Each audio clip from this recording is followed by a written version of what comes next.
Yeah. Oh yeah. In 1 second. Oh yeah. We need 1 second. What you talking about, man? You supposed to be ready, man. What's going on, man? What you doing? What you I'm, doing, man? Rubbing swerving your while I feet? drive, man. He said, you rubbing your feet, man. What you doing, man? Swerving while I drive, man. What's up, man? Swerve while you drive, man. Yeah. I thought Swerve was your boy, man. You got the goon mask on. I You gotta Pooh take this Shiesty shit off. today? I just got in the house. I gotta take this off. Okay, Pooh Shiesty. That's how you living. What's up, man? I got a bald head. Oh, you got the clean bean, man.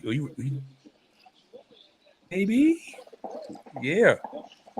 Thank you, ladies and gentlemen, for joining us for another edition of Wrestling Talks and Thoughts. I am your host, Saheem the Dream. And I'm your boy, the protege, Jay McMahon. Along with the big bad Booty Daddy. Thank you guys for joining us for another edition of Wrestling Talks and Thoughts. You guys are joining us. Drop a comment in the comment section below. Talk to us. We're going to talk about some wrestling. We missed last Friday. I was out of town handling some business. And yeah. Yo, I want to say one thing before we get started. I don't know what it is. I have a huge dislike for Tony Khan. Like, I don't know. It's just the way he looked, and it's just like he's just too extra. It's irking my it pinches a nerve in me that I just can't. Like this whole neck brace thing. Like, come on, son. Like you really sell this joint like crazy. So what happened? What happened to Tony Khan? Why does he have the neck brace? So last week, you know what I'm saying, and Angle provided me because I actually, you know what I'm saying, did my research. So last week Nick Perry came back. Last week Nick Perry came back and you know what I'm saying, so I don't know what I didn't hear what they said or what like that, but I guess, you know what I'm saying, so all I saw was, you know what I'm saying, him raising Tony Khan's hand, you know what I'm saying, and they celebrate and Nick Khan punched him. And Jungle Boy punched him in the ribs. You know, so then the Young Bucks came out, was like, yo, what are you doing? But then they ended up picking him up and putting him in their finisher. I don't know the name of the finisher, Ant would know. So they put him in their finisher, and he ended up, you know, it was like a spike pile drive, a spike tombstone. Okay. So yeah, so then. Now last week, okay, cool. During the NFL draft, he was on the draft special with the neck brace. Cool, I get it. You know, so you want to sell the injury, whatever. But what I didn't like is this is your platform to. Okay, so what caused the neck injury? He got spiked on his head. Yeah, they put him in. They hit him with a spike tombstone. That was a tombstone. Spike tombstone. That's a tombstone. The Young Bucks. Matthew and Nicholas Jackson. They caught him with the when they catch him with the like one of them picks him up. Yeah. Like the tombstone, and the other one goes outside the ring, does the like hangman flip. The springboard. Yeah. Well, he didn't do the hangman split. He just jumped off the side rope. Well, this time they went off the top rope and did like a somersault. And what was the reason? Why did they physically assault Tony Khan? Oh, the Bucks is healed. Oh, they healed. Yeah, the Bucks is healed. They kicked Kenny out the Elite. They kicked Hangman out the Elite, and they brought in. Jack Perry and Tony's a bum. What the hell is his name, man? He's a bum wrestler. It's a bum wrestler. Okay. No. It was not Okada, right? Yeah, Okada, yeah. The John Cena, New Japan, yeah, Okada. The bum wrestler. So all right, so now outside of that, you know what I'm saying? So you go on the NFL draft, you know what I'm saying, special. Now this is your platform to promote AEW. Okay. But yet you still find a way to throw shots at WWE. So he said, yeah, WWE. I mean, he said, so WWE, their competition, cool. Leave it at that. But no, he didn't leave it at that. He go on to say, yeah, well, that's our biggest competition, and we're like the Pepsi of pro wrestling, and they're like the Harvey Weinstein of pro wrestling. Like what? Nah.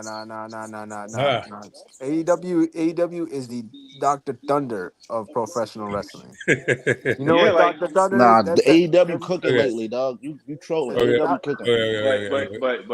But he said that AEW is the Pepsi of professional wrestling. And WWE is like the Harvey Weinstein. Like, why? Why do you comparison? Well, for one, it's a terrible comparison. But who said that? Tony Khan. Tony Khan said that? Where have you been that side? On the NFL draft too. Now, mind you, NFL Network. You're promoting your company, but yet you go and you make it your business go out your way to throw a shot at WWE. Why? I don't watch AEW like that. I watch it off and on. But no, it was on the NFL Network. But how you go from Pepsi to Harvey Weinstein? It's like you went from comparing them to food to sexual assault. Right. About? And then not only that, so that was last week. You know what I'm saying? So now this week he starts to show up with that same stupid neck brace. Like, come on, son. Like they didn't kill you. Hey, look, they hit you. He's not Vince, man. Look, Jay. Look, I don't know if I think I showed a clip on it, but these people on ESPN or I think it was the NFL Network clowned his ass. They were like, "How you doing a gimmick if you don't even know how to do it?" This man had Right. a That was the neck brace. That was He the was Pat doing like McAfee this. show. That was Pat McAfee. No, it wasn't. It was on ESPN. He was like this. Yeah, the Pat McAfee show's on ESPN. Nah, it was on the NFL Network. I don't know. I'm just playing, but I don't know. But he was like this though. Okay. Yeah, that was Pat McAfee and his boys. But he was just moving like this though. He was moving around like this. But you can't move your neck as it's broken though. That's exactly. You said you can. Yeah, you can. No, you not if it's strained. I mean, Dog, Stone Cold was stunning niggas every week with a broken neck. Because he was on their perks, man. Come on. Y'all forgot about that. And he didn't have a neck brace to show he was injured either. Exactly. He didn't. So that's the thing. Jessica C says, "What's up? What's up, Jessica?" Look. I only got 10 minutes because I just want to do this quick. But look, wait, no. I know you didn't come on here to harass us. You want people here to talk wrestling, Henry? Yep. I mean, no shenanigans. Wrestling. I'm talking to you. Why? No shenanigans. Look at him right now. Come on, y'all gotta acknowledge me now, man. I ain't come here to troll. You came here to harass. I came here to acknowledge. I came here for y'all to acknowledge me. Acknowledge the greatest. I ain't acknowledging shit. Analyst. But look. I want to say Tony Khan is a bum. This is why I came in here to say Tony Khan is a bum. He's a bum because look, the thing is how like I said, man, I wish the best for AEW. I always do because that just makes WWE better. It did it again. You know, they was beating WWE's ass, and then Triple H was like, nah, let me go ahead and do my touch. They were never really beating WWE in the ratings. I mean, in product, it was brand new. They was beating NXT. No, but I'm saying it was brand new. People was like, all right, AEW got these wrestlers. All right, pro wrestling. When it comes to storytelling, WWE always has it. But you know, WWE storytelling was corny for a second. Let's be real. I'm gonna be a real WWE fan. It was corny for a second. Look, Sai, your favorite. It's your favorite, Sai. Who's that? Brian Cage. But see, but the thing is, man, why are you gonna talk bad about WWE? Have you seen it? Ever since WrestleMania, he had all his wrestlers talk bad about WWE. Right, exactly. And that's sad though. But it's very sad. But here's the thing, though. When it comes to AEW, right, as a brand, AEW has never really beaten WWE in ratings. They've been, yes, they have. They've been close. They've been close. When they beat NXT in ratings. That doesn't count. Okay, but I mean, like as a collective. How does it don't count? NXT under WWE. I mean, they did. Let's side talk. As a collective, they beat AEW. They beat NXT in ratings, and when they did that, that's when CM Punk returned. That was only like two. That was only like 2 shows. After that, their ratings declined. They never really reached that level of heights as far as ratings are concerned. There's only 2 nights. Other than that, NXT has always been beating them by like over like 200,000 to like 100,000 in ratings. Like they've always been above them, and that's NXT. And as far as storyline is concerned, NXT, like even though like SmackDown and Raw, you know what I'm saying, like SmackDown and Raw wasn't necessarily giving you the best storylines at the time. You had NXT on the other hand, when they had Black and Gold, that was definitely give you excellent storylines. So as a whole, collectively, even though WWE has fell behind at one point in SmackDown and Raw as far as storylines, NXT has picked up the slack. Now that we got Triple H taking the helm, we now seeing like a whole total shift in how the stories are being built, how the characters are being built. So it's a lot better. Who got me? They got TV playing in the background. I can hear it all in the audio. You're messing up the. No, it's not me. Is that you, Henry? It's not. Why you gonna blame me, man? I'm just asking you. Is that Jay? Is that you? That was Jay. It might have been me. I turned it down. It might have been me. Man, look. Hey, I got another thing before I do head out. Wait, okay, why are you leaving? That That's work. what I gotta go to sleep early, man. I need to catch some sleep, man. we gotta catch sleep. We talking about? He be Today I working. got off my second job. I'm off, so I'm trying to Yeah. catch. I get off at 10, come home around like 11, go to sleep around 12 every night, man. Wake up at 6:30. I'm trying to 6:30 get in the some. morning. Yeah, I'm trying to get some 8 hours of sleep, man. But look, what was I gonna say? Fuck, what was I gonna say? You ain't that tired. Nah, but I'm gonna force myself tired. You I'm gonna ain't force And tired. he myself. and he hanging out with Keys. You know he tired. You ain't Fuck, tired. what You was I ain't gonna tired, say? Henry. What I was gonna say? Fuck, I was gonna say something about AEW and WWE. Damn, y'all got me. You messing me up. All right, go ahead. I don't know. Forget it. But Forget it. yeah, like I said, it's just something about Tony Khan. Like he just has this weird look that you just be like, yo, I don't like the way you look. Like you see, you just annoying, son. Exactly. Like That is true. That is true. That is true. I hate that. They I hate call him that. like a geek. They saying he's like the geek of They like say there's this thing that they call him like a geek. They're saying Yeah, like he's he too is. much His of voice is annoying. a he's a fanboy. it mark. is. He's a mark. Especially when he gets excited, his voice gets like high and pitchy, son. That shit is mad weird. Like when he gets excited, like when he announces a big match, he comes out, he starts shaking his hand and he starts. I'm like, yo, what is wrong with him? Oh man. Like he sounds like Poindexter. Like if Poindexter was a person, it would be Tony Khan. Oh man. So what? How do you feel about this whole Swerve Scott being champion? Oh, we gotta talk about this again. Hold on, Yeah, hold on, hold We yeah. on. don't Do it. we don't we don't ain't don't like it. I mean, Yo, I don't. I really Eric don't know. I mean, Eric I haven't Bischoff seen. Eric Bischoff feels like Tony Khan is burying him as a champion. Yes, he is. Because how you No, don't start no. your show off with the champion after he wins? The AEW World Title has been buried.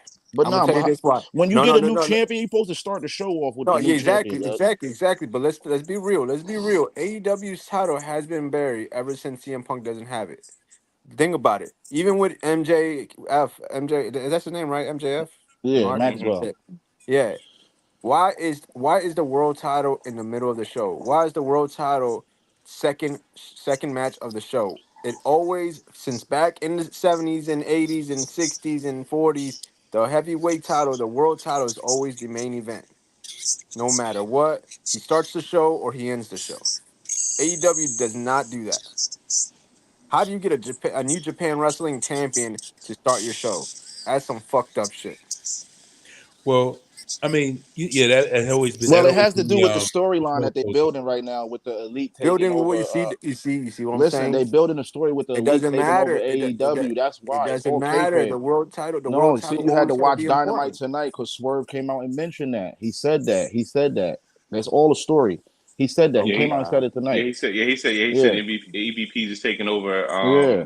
You know what I'm saying, and they're that's flexing his that. power. But He said with he'll deal with Samoa him later. Joe, what's up with Samoa Joe?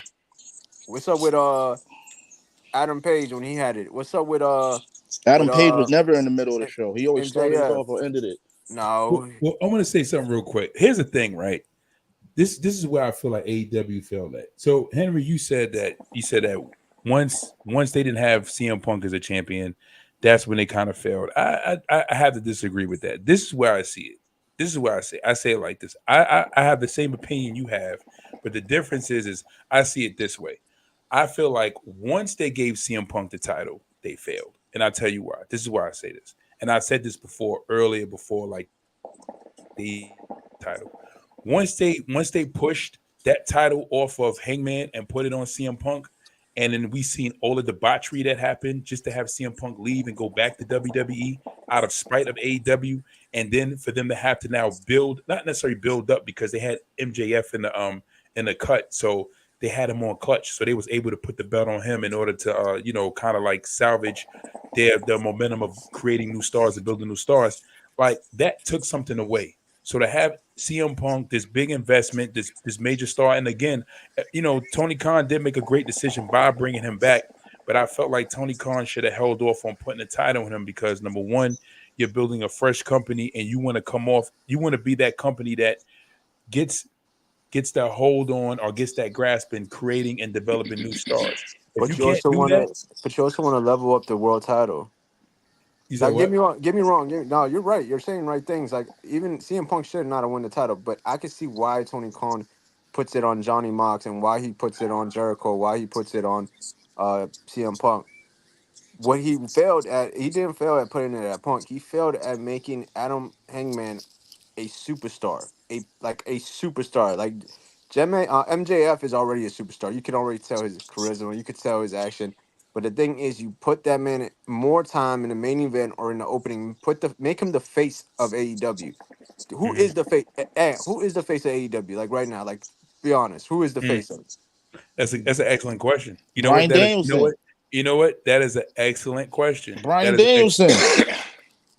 Then what? Why is he not like going to the? You He know what should. the face? You know what the face of a company is, right? And The guy that puts the company on his back. no, the But he guy should. that He shouldn't And he be. putting everybody he shouldn't over. be. Yeah, he shouldn't. He shouldn't be. The guy should be going at every TV show, every signing, smiling to every fans, Oh, you putting the talking about company. doing some Cody bullshit? Oh, No, nobody's doing that at that's the AEW. face of the company is. Nobody's doing that at That's AEW. what The Rock did. That's what They Stone don't even Cold draw did. enough fans Look, to do listen, that, see, bro. What, they gonna have a 50-person meet and greet? look It's at gonna be like a no it's gonna be like a TNA. Quavo Look at concert. TNA. Word. TNA had AJ Styles as the face of the company.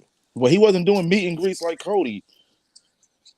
I mean, but Yeah, Cody was trying to. He was trying to promote the business. But if you want to promote the business, you got to put your face out there. But yeah. but Henry definitely has. I mean, that's an excellent point. Like when you had Hogan, who was the face. You had Bruno Sammartino, who was the face. You had Bob Backlund, who was the face. You had Ric Flair, who was the face of WCW. You always had these other people who were like the face of the company. When I look at AEW, It's like they didn't faceless. have it. They didn't have a face. It's They Yeah. don't have a faceless. face. It's Well, you could faceless. say Moxley You could say Moxley. You But could say why him? Moxley. But because he why goes to other him? promotions representing But AEW. why him? It should be But, somebody that AEW, Huh? not somebody that's already been mainstream. Someone Not nobody. Well, homegrown. they had Kenny. Kenny gets hurt too much. well, the thing about Moxley is this: Moxley has a grace on him because he only had like a six. I think it was like a 3 month world title reign in WWE. It was like 3 or 4 month world title reign. He didn't really have a long period with the title and wasn't really pushed in the main event like Roman and Seth. So for him to go to AEW and have that one title reign with not a real push, and then go to AEW, it was sort of like he definitely had a fresh start and really had someone to really But back him and put that Yeah. belief in him. So but it Moxley also reminds has me that grace. that So it's run not that bad. that run, that world title run, or even that world title run that Moxley had. You know what it reminds me of? When Christian Cage jumped to TNA, when he became the face of that. Like his name was a main eventer. That's what Moxley reminds me of. Like you have to have somebody. He doesn't have charisma to me. Like to be honest, he Who, doesn't Moxley? have. Yeah, I mean, I What? like what Stone You mean Cold you Steve mean Austin said. He's you lazy. mean like a drawing charisma? Yeah, like something that draws me. Like when you watch a movie, you're like, oh, whoa, what was like Yeah. the it factor. He doesn't have the it factor for me, man. Mm. Adam Page did have the it factor for me. Swerve can Yeah. have the it factor. Swerve, Yeah. I give Swerve. Yeah. MJF has the it factor. Yeah. Even Adam Cole has the it factor, but he's just too Yeah. small, and nobody's gonna get him serious. Yeah. Yeah. Injury No, I prone. agree. I definitely agree. Yeah, I definitely agree. Kenny Omega But too, but Kenny Omega is no New Japan. He's from New Japan, so it's like Kenny has a personality. Kenny doesn't have much of a personality. He doesn't have like mic charisma, but he has in ring charisma. I, His in ring charisma is I great, think Kenny's but his retiring mic tonight. charisma is terrible. I You think he's think so? announcing his. I think he's announcing his retirement tonight. Oh, he didn't come out yet. No, because I don't know if y'all watch his Twitch stream. His last Twitch stream, he said he wasn't doing too good, and he don't Yeah, know so when he don't know so he's when probably he's gonna coming end it. back. So he's probably gonna end the show then. What I if mean, what if Kenny Omega says that and then winds up in WWE? That would be crazy too, because he hasn't been liking what's been going on. He's been talking a lot about. I don't know if it's for the story they about to build up, but he's been talking a lot about that backstage footage they showed. So and Yeah, and I mean, he wasn't too happy about it. but yeah, because like I technically, said, go ahead. yeah, 'cause like I said, I mean, I know you said last week you said you liked it because it was an introduction to bring back Jack Perry, but Yeah. at the same time, there's other ways they could have did it. You know what I'm saying? Like they didn't have to air that footage to say, hey, Jungle Boy's coming back. You know what I'm saying? That airing that footage made no sense No, it made whatsoever. sense for the story It because with did. the It made FTR, sense. because You FTR think Punk so? Boys. Yeah, because No, FTR is Punk Boys. That's why. no, They Right, I got. get it that. also makes sense. It also makes sense, and in a shock value, but Mm-hmm. it's a corny, cringy shit. But I get what Tony was saying. I mean, Tony is a you know, A is mark. a bitch for doing that shit. But I just had to say, but Flat out. it's it's something to get, it's CM Punk is right now popping right now in WWE, right? Like I'm watching a replay of Raw right now, and CM Punk is just over Yeah, he's killing every it. state. He's over in every state, every city. So it's like, why not use that? But still, Yeah, that's and just a bitch move, though. and, even on Raw, like it was a little girl who had a sign that said "CM Poop," And he and still he laughed signed it. at it, and he Yeah. signed it. Right, he signed it. It was like I'm gonna sign it for you. Yeah, but the thing about it is, CM Punk is a star.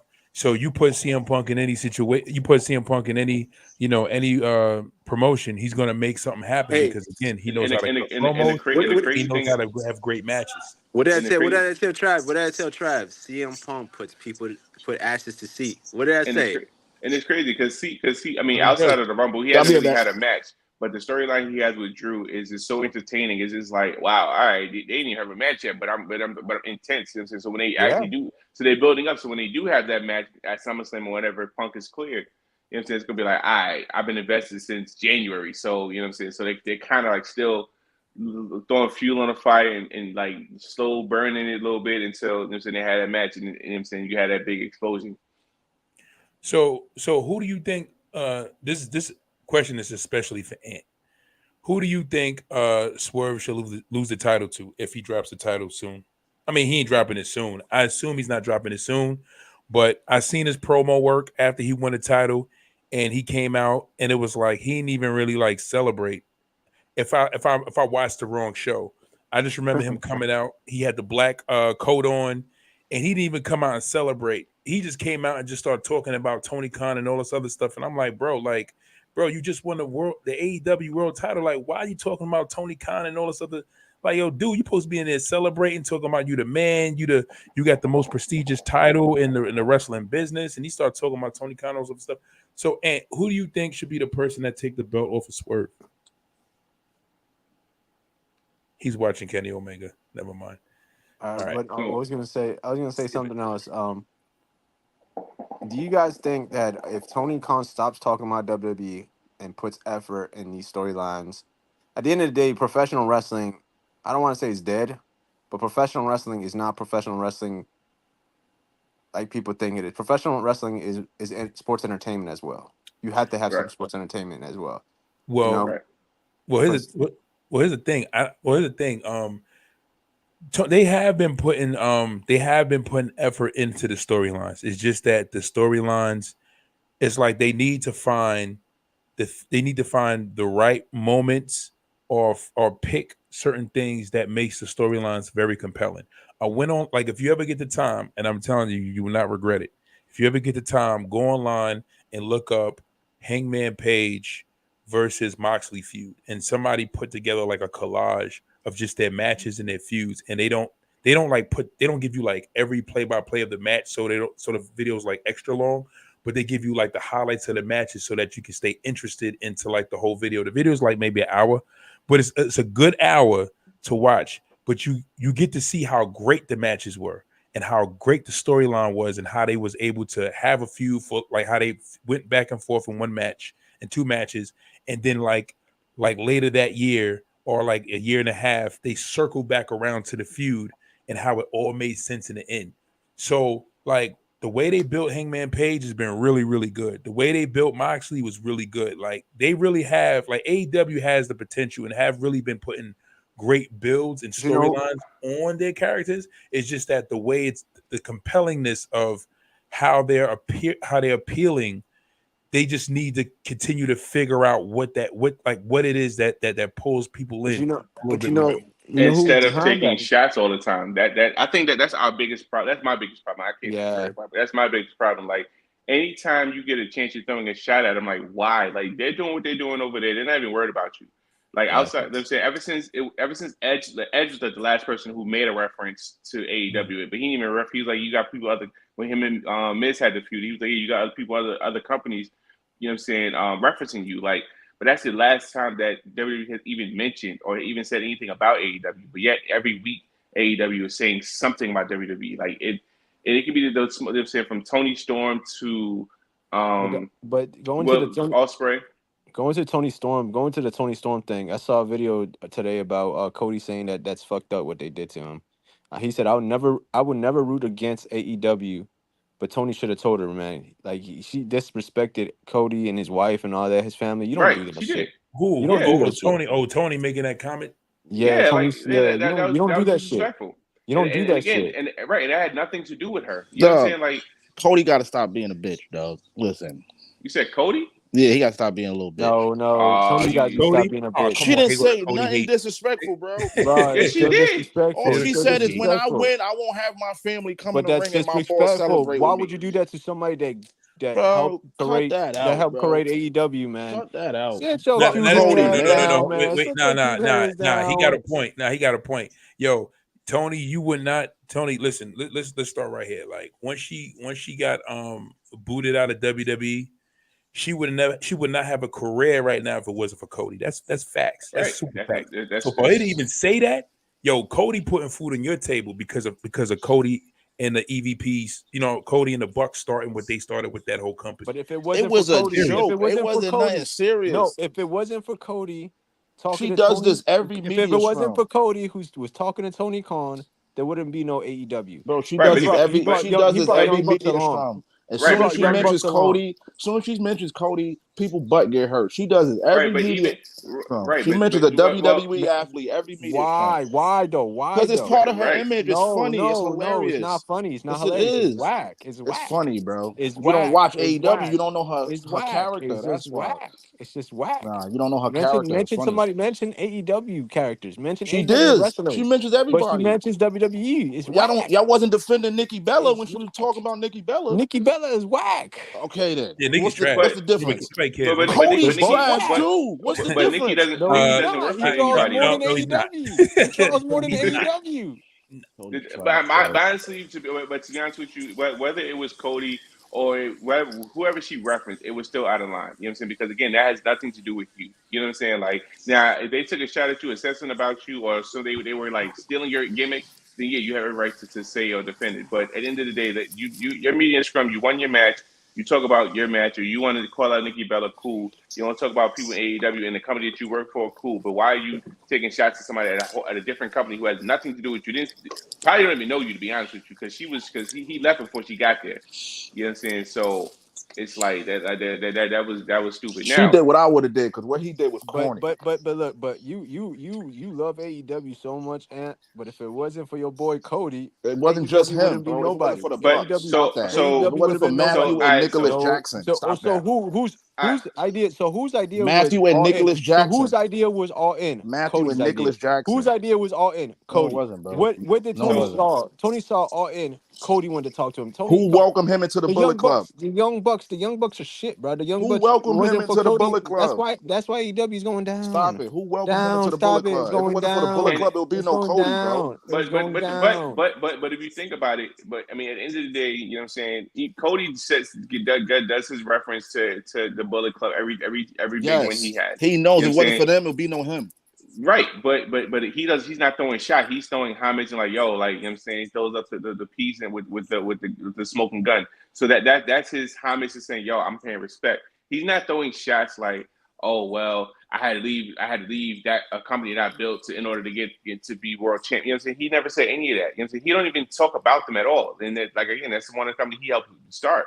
You know what I'm saying? He's not throwing shots. He always say he'll never root against him, like Henry said. But at the same time, like, every time somebody from AEW gets a chance, they're throwing shots, and it's just like, come on, son. Like even when MJF was doing it, it's like, all right. Now when he was throwing shots, when he was talking about him and his time in WWE with Samoa Joe, that made sense. It was storyline. It was those two. He's showing their history, but Tony Storm has no history with Cody. She has no history. She has history with WWE. Now if she throws a shot at Charlotte or something like that, it's still corny, but it would make sense because this is somebody you actually had a rivalry with or history with.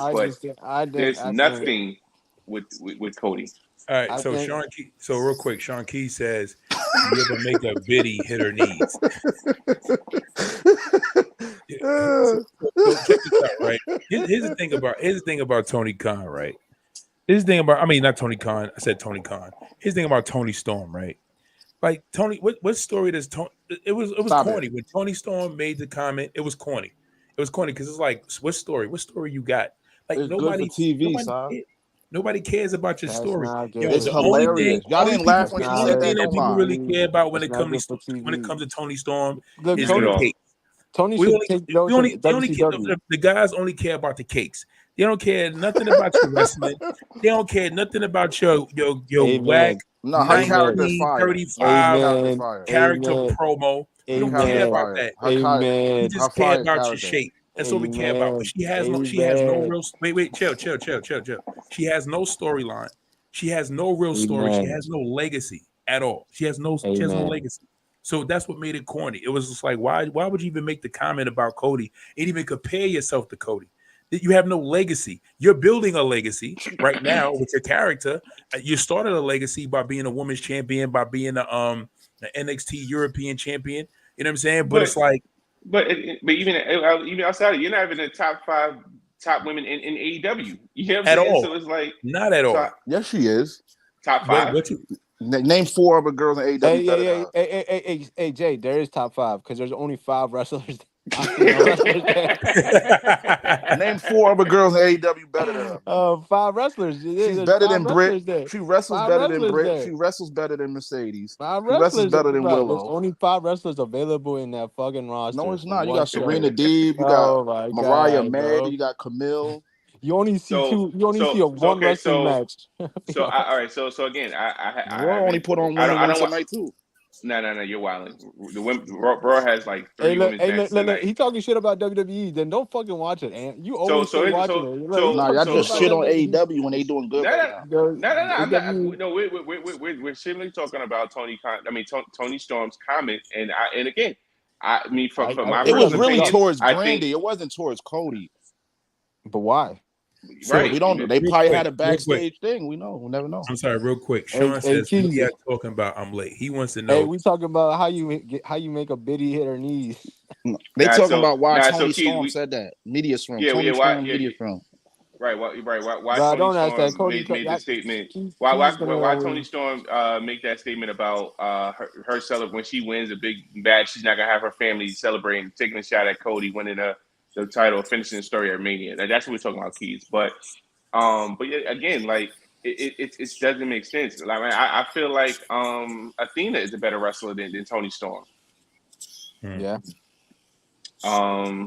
Again, I mean, I don't watch AEW, but I think what's her name? Breaker, whatever her name is. Stop it! You got to stop she it now. tried. And She tried. you're You wilding wilding. because You wilding. you're wilding because Mercedes Moné is a way better wrestler than Wait, Tony No, he Storm. said Britt Baker. No, he said No. Britt Baker.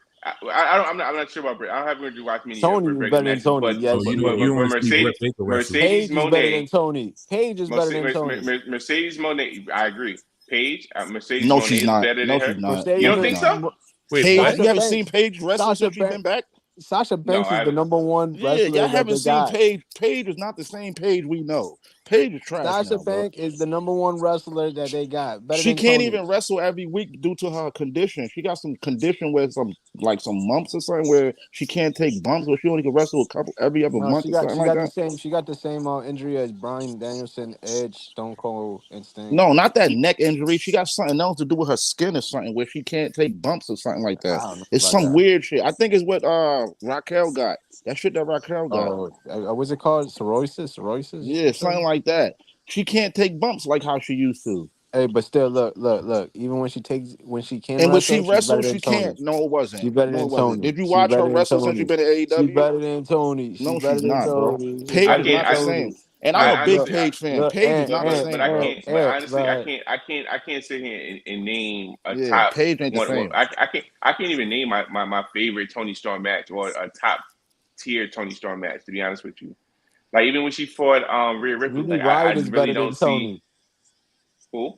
Nah, Ruby you bugging Riott. now, Ruby Riott. Ruby You're Riott You is just bugging better now. shouting out Tony. random names, man. That's talking, man. What are you talking about, man? You should shout out random We people. gonna say Sister Sherry next? Ruby Right, Riott. exactly. Ruby You'll be like, Riott Whoopi is better than Goldberg is a that. better wrestler than Tony Storm. You gonna say Ruby Serena Riott. Deebs is better than her too, right? Whoever that is. Oh, what's that? What's the girl? The girl. Serena Deebs. No. Sean That was says, with all CM right, Punk, so right? real quick. Like, Sean says that Tony is stars ahead of Paige. No, she's not. I Yo, wouldn't she say is. that. Yo, No, I wouldn't she's say Henry, not. you that. I haven't Stop would it, say seen Keys. I would Paige say that. Stop wrestle. it, Keys. Stop it, Keys. Stop it. Go back to. Hey, that night job is killing you, man. You haven't seen You're Paige wrestle delusional, since you've man. been at That AEW, bro. Not delusional, the bro. old Page. No, but I Hey, look, understand because Paige has that condition. You know what I'm saying? Like yeah. Yeah, once you she's not get the same, that son. Paige Indian, like hasn't I wrestled just in 4 understand. years, 5 years. So I mean, I'm just saying, Paige, Shit, that don't mean shit. Rock Prime ain't Page wrestling is 8 better than years. Tony. Prime Page was better than Tony, man. Prime Page is hey, Oh, that's the Prime rock. Page. Oh, okay, yeah. Not this Prime Page. Page. Yeah, I'm gonna give you Prime You Page can't. You because living in the past. You can't live in the past. We in the future, Prime dog. Page. Look. Tony Storm sucks. That's all I'm saying. Nah, she's the head of Tony the women's Storm sucks. division She right just now, look bro. good. Them yams. That's all She's she the got. women's wrestler of the year, bro. Yams from who? From who? Dave. Nah, not from Dave. You'll see. You'll see at the end of the year. From Dave. From Dave. Hey, am I So No, pissing you off, man? Am I I pissing you don't off, man? acknowledge Dave. I do not all right, acknowledge so Dave. all right, so we Look, 39 I'm gonna. minutes in the show. We time to move on. We gotta move on because Hey, we hold on. just I do got. All right, back to what do y'all look? A lot of people are saying that WWE right now is slow because of the because of after the WrestleMania. But I feel like it's like you ever go to a vacation and you come back, you get that like that depression, like damn, I wish I could go back to vacation type shit. You want to go back to WrestleMania? That's the thing, the storyline type shit. That's how it feels every time WrestleMania is over. Like when they're building new storyline, it's always slow and people still There's a come. reset button. Your backlash is more so like the Yeah, let's and just people. kind of get stuff kicking up and Yeah, going again.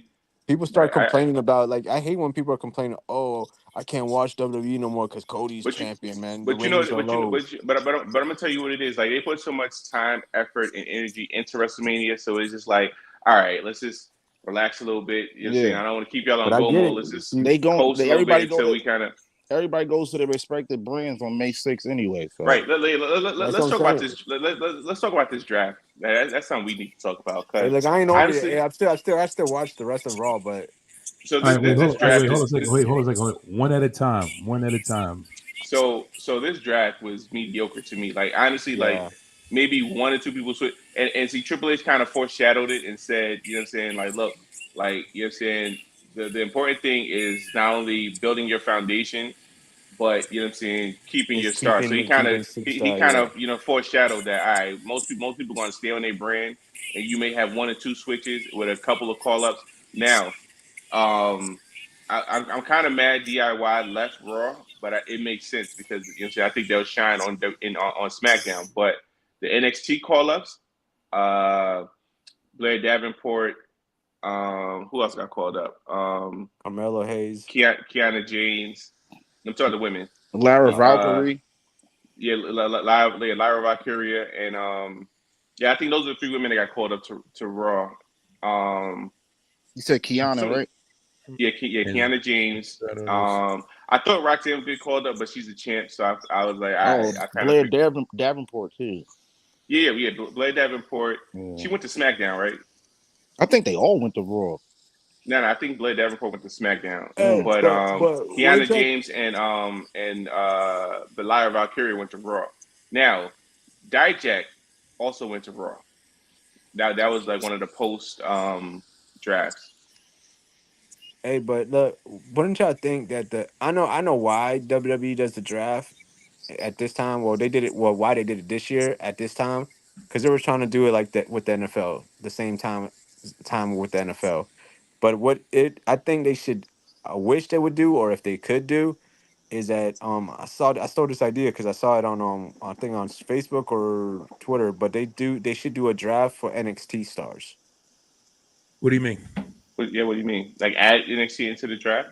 No, just at like say Raw and SmackDown, the general manager Raw and general manager SmackDown draft just wrestlers from NXT. Hmm.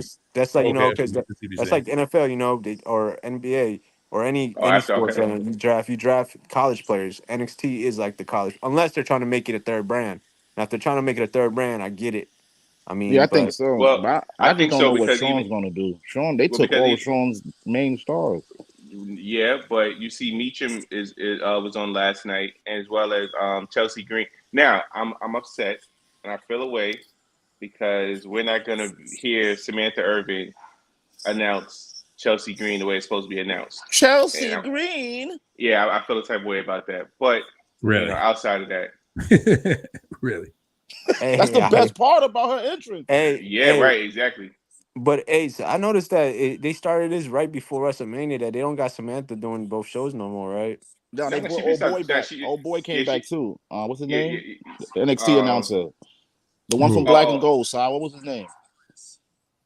From Ray Ranello. Nah, Rome I don't something. think. He always had the slick back hair with the sides cut off.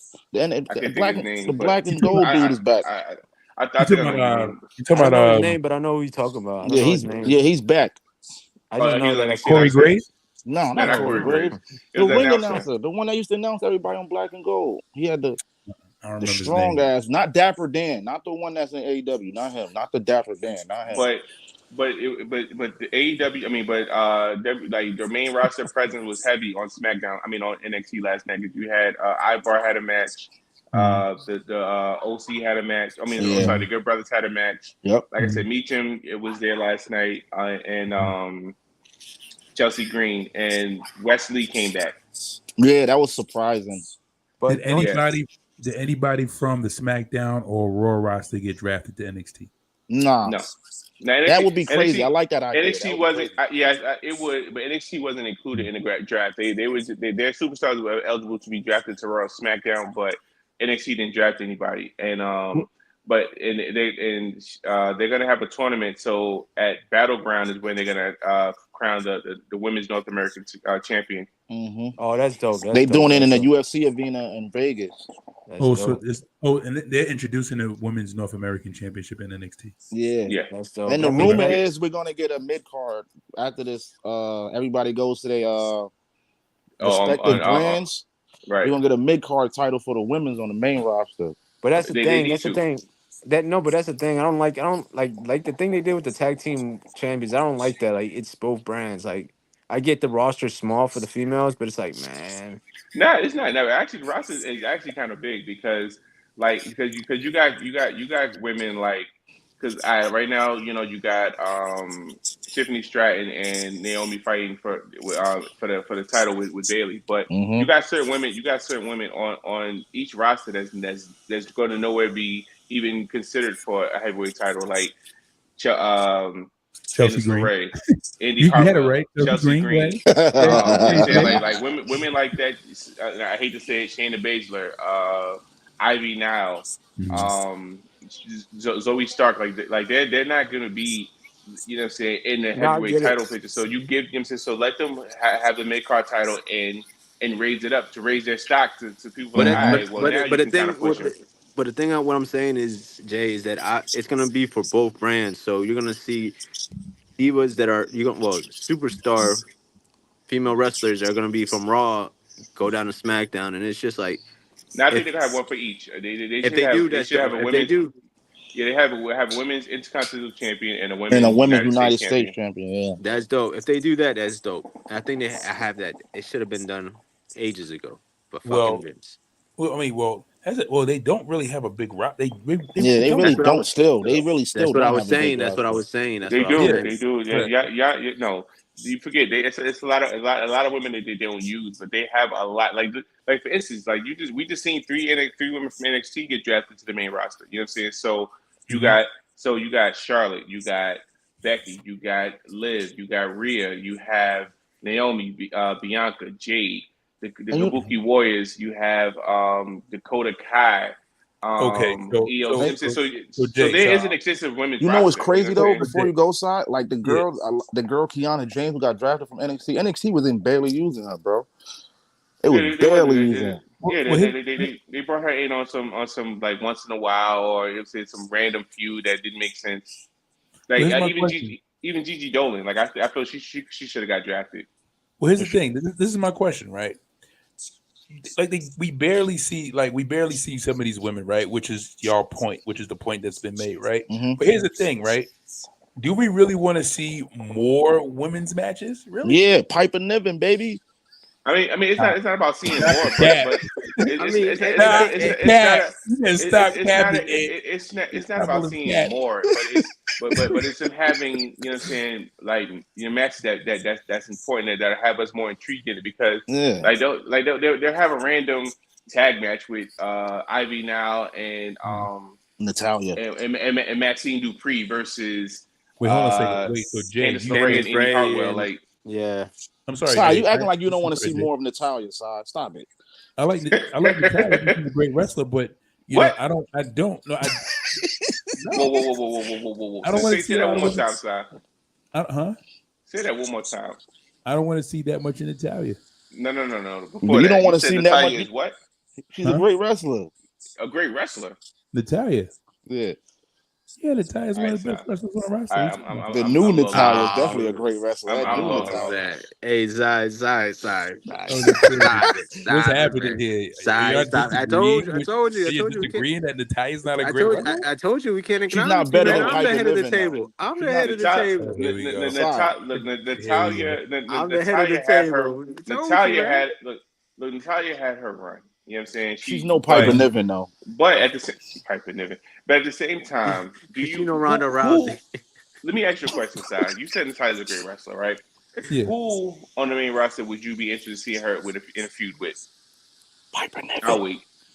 Who would I? So if you're saying now, if the answer to the question, if you're saying now, like, who would I be interested to see Natalia in a feud with now? Does it have to be main as the roster is like how the roster is as is?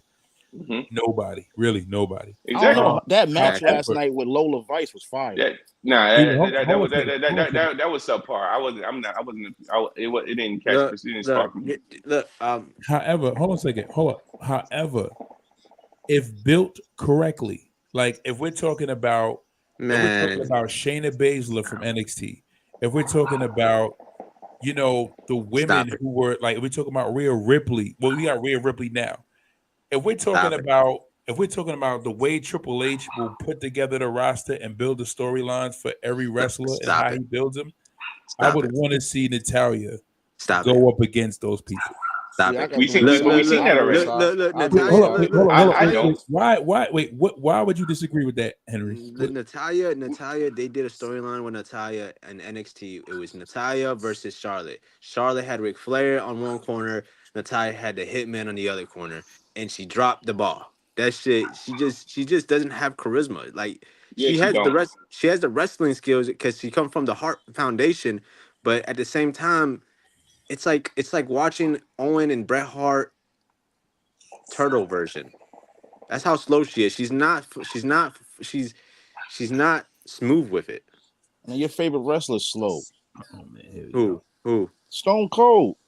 Yeah, Stone Cold is a brawler. Stone Cold is a brawler, not a technician. Oh no, Stone Cold is nasty work right now. Listen, word. Don't even get me started on Stone Cold. Because Stone Cold, people talk about Hogan, people talk about John Cena with the 5 moves of doom. Dog. The Rock had the 5 dudes too. The Rock had 5. Yeah, y'all can't say slow because some of y'all favorite wrestlers. What you're not saying, what you're not understanding is she's from the Hart family, and all of them wrestle slow. She's from the Hart family. It's not slow, man. It's smooth, man. It's smooth. It's smooth. Stop it, Henry. It's smooth. Bret Hart was shit. Owen Hart was shittier. British Bulldog was shittiest. Smooth. Jim Neidhart. Jim Neidhart. I don't know what nobody to put him wants to listen to you. Your favorite wrestler is still Jungle Boy. No, it's not. It's still Jungle Boy. Nobody wants to hear your wrestling thoughts right now. My favorite is Shawn Michaels. Look, see Shawn Michaels, Bret Hart. Shawn Michaels, AJ Styles. I always think AJ Styles is one of the best wrestlers. Just his pace. He's just at an old age. And how does he wrestle now? At an old age, like he still got it, but it's like he adapted. He adapted the style. He doesn't do all them flips no more because he got a little bit buff and shit. But he adapted. But Natalia, man, it was just not okay. But let me get to this, right? Let me get to this. So Natalia, Natalia did the whole thing in NXT where it was Brett in her corner and it was Flair and that could have been a great story. And I thought it was a great angle. And of course, the origination of that story, the origination of that story or the angle more than likely came from Triple H and Shawn Michaels and William Regal putting their minds together, right? But again, if we were to see a full development of that, we would probably get a great version. Y'all gotta remember. Wait. You gotta keep in mind that when we talk about Natalia, we're talking about a Natalia that was under the booking of Vince McMahon. when we look at the booking of the characters right now, we're looking at them under the booking of Triple H. I give you. I just make this one point, and then I'll leave it where it is. One point. I was on YouTube, and some kid was going in on Gunther because Gunther had some like unpretty, unsavory words for Vince McMahon. You know what I'm saying? I don't know what Gunther said, particularly, but Gunther said what he said about Vince, and his dude was going in on Gunther and was like, "Oh, Vince McMahon made you. The only reason why you were Intercontinental Champion was because Vince McMahon put the title on you." But however, with the young dude, what the person fair to realize is that the reason why Gunther is who he is now is because of Triple H. The reason why Gunther was even considered for the main roster, or the reason why he was brought even up there, was because of Triple H. Because how Triple H developed and built him in NXT. He gets to the main roster. When he gets the Intercontinental title, Gunther reign was only going to last about 2 months.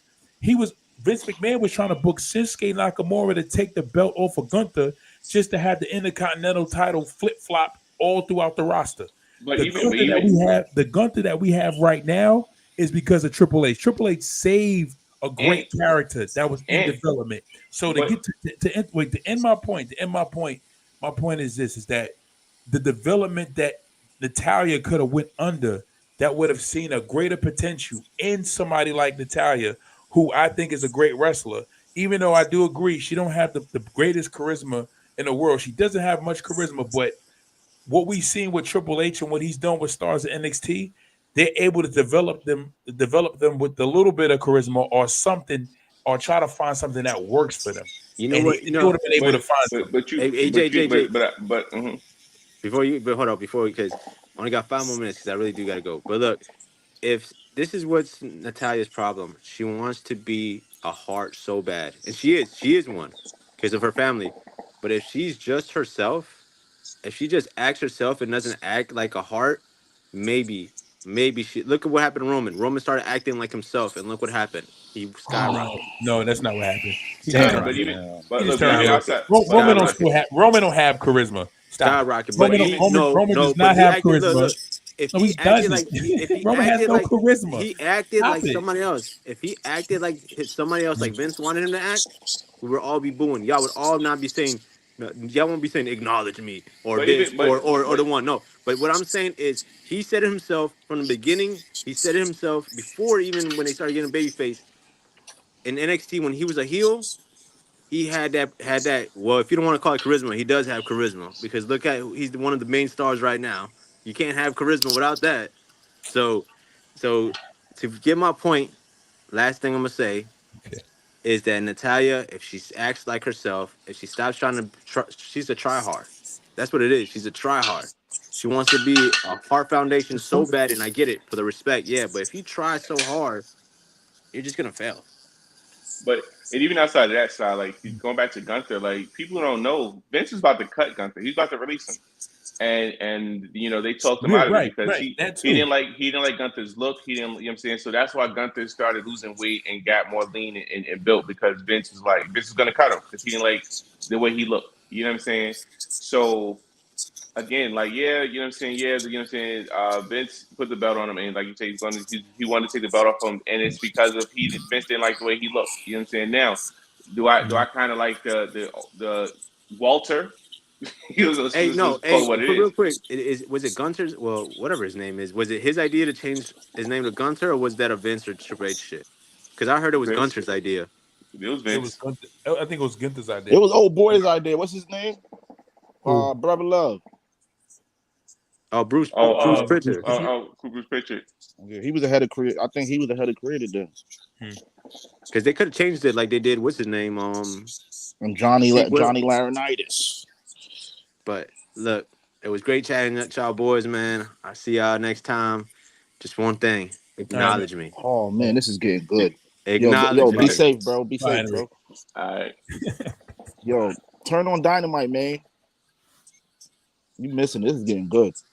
I ain't got cable in my man. Yo, so I'm gonna fill you in. Kenny comes out. Right. Well, I do, but I ain't hooked up. Kenny comes out. He doesn't look good at all, Si. We mean like how does he look? He started getting physical and he don't look good. Is it like Ric Flair physical?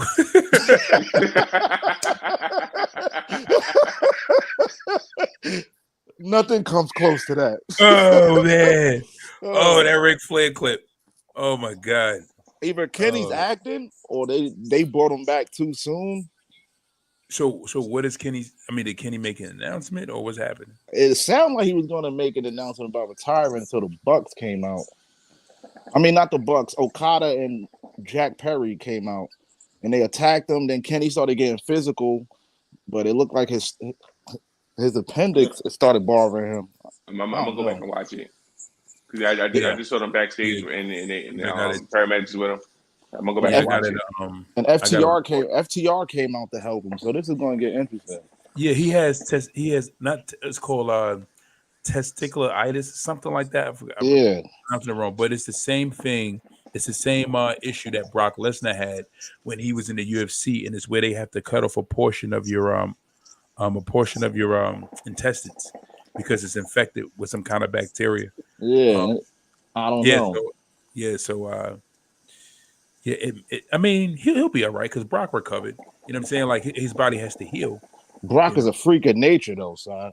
I mean, Brock is a big dude, yeah. But he can still recover. I mean, look, Bruce Lee got his back broken and he recovered. Doctor said he would never walk again. He did it. You know, it's all about. I mean, some people have the determination. I think Kenny will be all right. I think Kenny will be good. I think he'll make it. How y'all feel about this Drew McIntyre CM Punk feud? Y'all think it's overtaken when Seth comes back and Seth and Punk feud? Oh shoot. Yeah, let me put that up. Yeah, I wanted to talk about that. What I think it's dope. I think it's going to be really good for CM Punk. I think it's going to really be a good look for CM Punk, but also a good look for Drew. Mm-hmm. Why? Because this is probably the best Drew McIntyre we've seen. Yeah, he just still got to get rid of that dress, and he'll be all right. Yeah, he got the sword out the way. One more thing, baby. One more thing. He got the he had the leather jacket to match it, so you know. Yeah. You know, I think when it comes to like just their feud and what's going to happen, I feel like it's a good storytelling to build their character. Is the more they clash, the better Drew is going to get. CM Punk is already there. CM Punk is already performing at that peak level already. You know what I'm saying? As far as being on the mic, knowing what to say, knowing how to, not pander to the crowd, but say what he needs to in order to get a response out of the crowd. But Drew is getting there. Do I like Drew even more? No, not really. In this feud, I like Drew. I'm interested in the feud. I still like CM Punk. Like in this feud, I'm like, yo, this is why CM Punk is one of my favorite wrestlers of all times, because this is Punk. This is why I always like him. The guy has fire in his veins. He gets on the mic, he says the right things, he provokes his opponent, but at the same time, he like gives the crowd what they want to hear. I think it's gonna be a great feud. I think it's dope. Now, you think what happens to Seth though when he comes back? Oh well, by the time Seth will be in another program, and I think they kind of then after that, I think that's when. So I mean, Seth and Drew and Punk may have him before SummerSlam, and they may have Seth versus Punk at SummerSlam. You don't think they should go with Seth Roman first? It depends because Seth was drafted to SmackDown. Roman was excluded from the draft, so he's not really on any brand. Yeah, because I'm thinking like before they do this Roman versus his family stuff, I feel like he should come back with them for a little bit and then see how things is going. Like, have him come over and then have him come back, join them, have them accept him as whatever he is, and then but still Solo still calling the shots, and then have Roman press him like, yo, who do you think you are? Like, I'm back now. You know what I'm saying? Like, sit back. I got this. Then they officially attack Roman and kick him out. Yeah. Have him come back, get that Seth Roman thing out the way, because they got to finish this. Seth and Roman got to finish this. It's like after WrestleMania 2 and Roman taking out his frustration. I think that will kind of finish it. You know what I'm saying? Because Roman had all this animosity since Seth turned his back and broke up the Shield, and he got his revenge chair shot. So I think. But do you think it's finished though? Seth is the reason Roman lost. Roman took his focus off Cody to pay attention to Seth. And that's Roman's fault.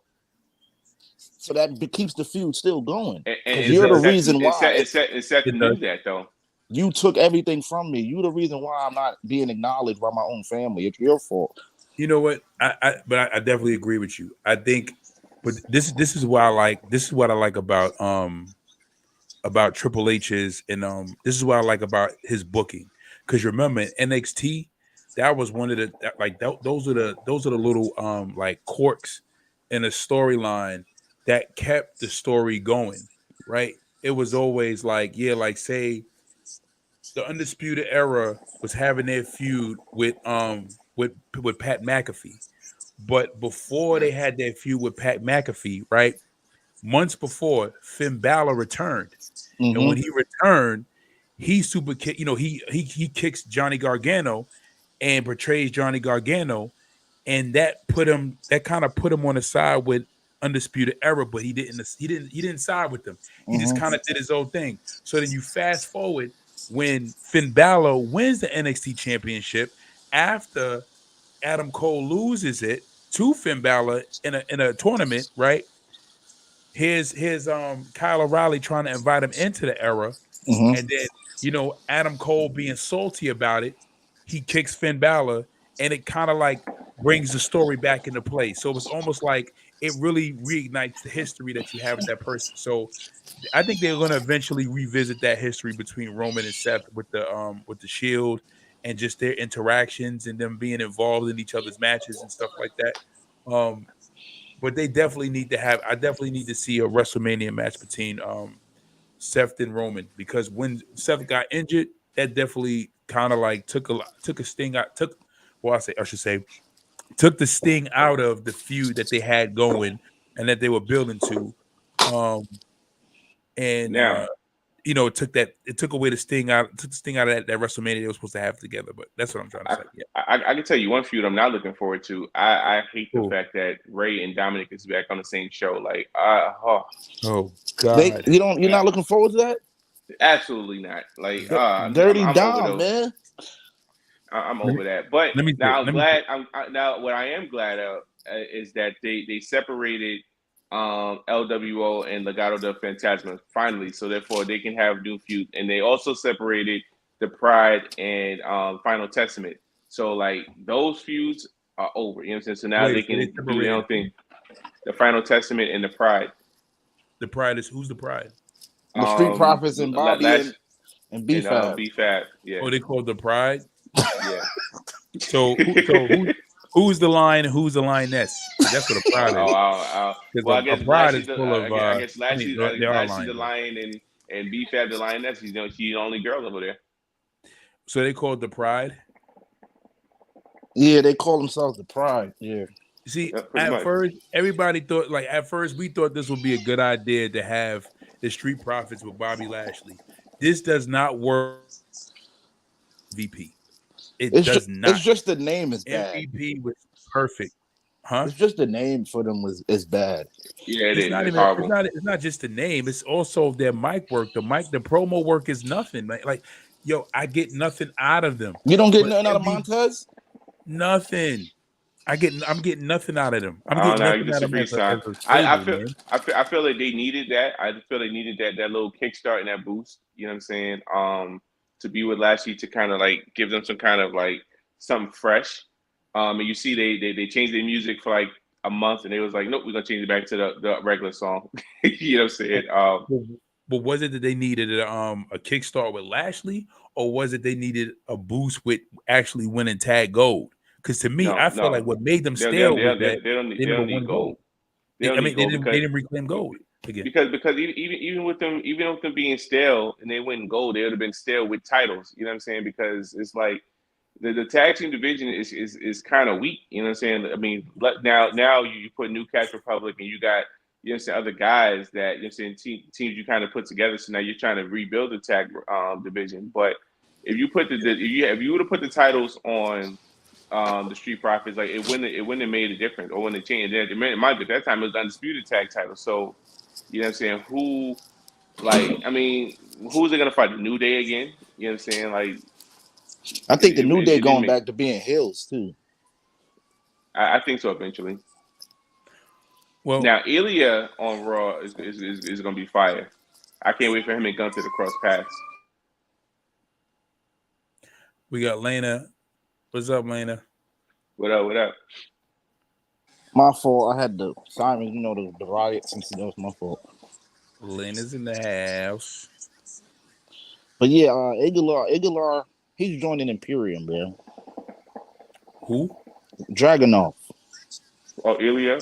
I think so. I mean, and they kind of referenced it on I think they asked Gunther about it, and he was like, saying he likes the feud they had, like, and it was like me and my boy was having a conversation about it, and I told him I was like, it'll make sense now. Again, people who literally watch NXT, NXT UK can know that they were feuding and stuff like that, but for the people who only watch main roster, they're not gonna make sense. They're not gonna pay attention to the past feud. You know what I'm saying? And then you put them together, and I'm like, oh, okay, it makes sense. Another guy from overseas in Imperium, he just fits them. It just makes sense. I just like the way that roster is on Raw, with all them matches, the possibility matches we could have: Dragunov versus Sammy, Dragunov versus Gunther, Dragunov and Braun Breaker. Yeah, Braun Breaker and Gunther. Yeah, they should have kicked out. They shouldn't have kicked out. What am I saying? Giovanni. Yeah, It was about time. He's gonna have a good singles run, believe it or not. Yeah, because he was good on NXT. Yeah, he went to SmackDown, so yeah, I'm interested to see what they do with him. Now it's funny that they brought Sean Spears back, and now he's a jobber like that. That's hilarious. Yeah, he lost to Holland, right? He's a jobber, and then he lost to Rich Holland last night. Yeah, they didn't bring him back as the perfect 10. That's where they messed up at. So they brought him back as the same guy in AEW. He's doing the chairman gimmick. So he's in NXT. Yeah, he's been there for like 2 months now. Yeah, he's been there. Yeah, you mentioned that. It did. You mentioned that. Yeah, but they didn't bring him back as the perfect 10. That's where they messed up at. And the crazy part about it, Lexus King had more wins than he does, and that's crazy. He won his first match, and after that, he's been losing ever since. Oh wow. Yeah, his finisher was trash though, but I liked him. His character was dope. Well, Ty Dillinger, when he was Ty Dillinger, right? Yeah. Yeah, I don't remember what his finisher was because I hardly seen him win. But right, exactly. Some like knee, like he was in a corner. Oh yeah, he pulled the knee brace down. Yeah, and then kind of like did some corny knee move. It was just terrible. Lana says, "Did y'all see Drew on Pat McAfee earlier?" Yeah, I seen it. I seen that garbage. What happened? What was Drew in there crying about now? CM Punk. Of course. You saying how he really hates him? He's like, I really hate this guy. I think the beef is real. Yeah. No. You think so? Yeah. That Pat McAfee. McAfee. I don't know. I think it's definitely real between him and Seth. I think him and Seth is cool now though. Yeah, they probably buried it. They probably put it behind them. But yesterday when Punk called him a bitch, I felt that in my chest. Like, he was like, y'all, he said I'm gonna have my promos gonna last, it's gonna be shorter than your title reign, which is 5 minutes and 45 seconds. Set the timer, let's go. Right, they be finished. He's like, how much time I got? Pat McAfee, he's like 1 minute, 2 minutes and 15 seconds. He was like, yeah. It's like, he's like, you punk bitch. I'm like, oh, PG era is over, baby. PG era is over. I can't wait for Netflix. This is terrible. I just think that I'm gonna tell you one thing though about Drew, right? Yeah. I think part of him not liking CM Punk is part of him kind of schmoozing WWE a little bit, because it's almost like, because Drew was trying so hard to get over with the universe. Like Drew was like, he's one of those guys that's like, pick me. I want to be your hero. I want to be your hero. You got to like me. You're supposed to love me. And it's like, when people start liking him, it's like they liked him, but then they find out he's not like what we really like. So now he feels rejected, and he's like, but no, I'm supposed to be the guy you like. And he feels rejected, and it's like, we like you, but we don't like you like that. You know what I'm saying? Like, just be yourself. Stop trying to schmooze. So 2 things. So he did sign a multi-year deal. So he had resigned. Also, and for you, your boy, Sheamus. not Sheamus, God, what the Who? not from the Wyatt family. Oh, Bo. Not not Bo, Oh, not Luke Harper. Braun. Not Braun, not Luke Harper. Eric Rowan, big Eric red Rowan. beard, red beard. He officially signed with WWE too. So Yeah, he that signed like looks two good for weeks. you. They took him off all his. They took him off all the indies. Yeah, so he officially signed. So that Tim said, so that looks good for the Wyatt Six. But so I was watching a video, and they were comparing like current WWE stars to like their predecessors. Obviously, it was LA Knight compared to Rock and Stone Cold, boom boom. Oh But God. the interesting comparison was they compared current Drew McIntyre to Bret Hart. Okay. And they compared them in this way. And if you think about it, it makes sense because you know how Drew's saying like, hey, like he's like his promos, he's like has some truth to what he's saying, like, hey, Punk, Seth, you're not focused on me. You know what I'm saying? So he's like a heel, but he's like telling like, yo, I'm not really the bad guy here. You know what I'm saying? And that's how Bret was when Bret turned heel. And you know what I'm saying, in the States, nobody liked him, but he was saying the stuff that he felt was true. But in Canada, they loved him. Like that's how they said, like, you know what I'm saying? That's how Drew's character is right now. So real quick, Lana says, that's not Drew McIntyre, that's Drew Gallows from the Indies. Drew Gallows. So you're saying that Lana, you're saying that that's how Drew Gallows was? He was this is me guy. This is TNA version of Drew. So this is the thing. And this is the reason why, like, let me just continue on saying it because I think that was very excellent, Jay. I did not see that coming. I did not see that coming at all. Not at all. But I think that was excellent because that's the thing. It's like, so the further like extend my point, like to kind of further explain, it's like I feel like he's kind of schmoozing the crowd, like trying to schmooze the crowd, like in a sense, like CM Punk was this guy who left, went over. We all know the whole situation with Punk, right?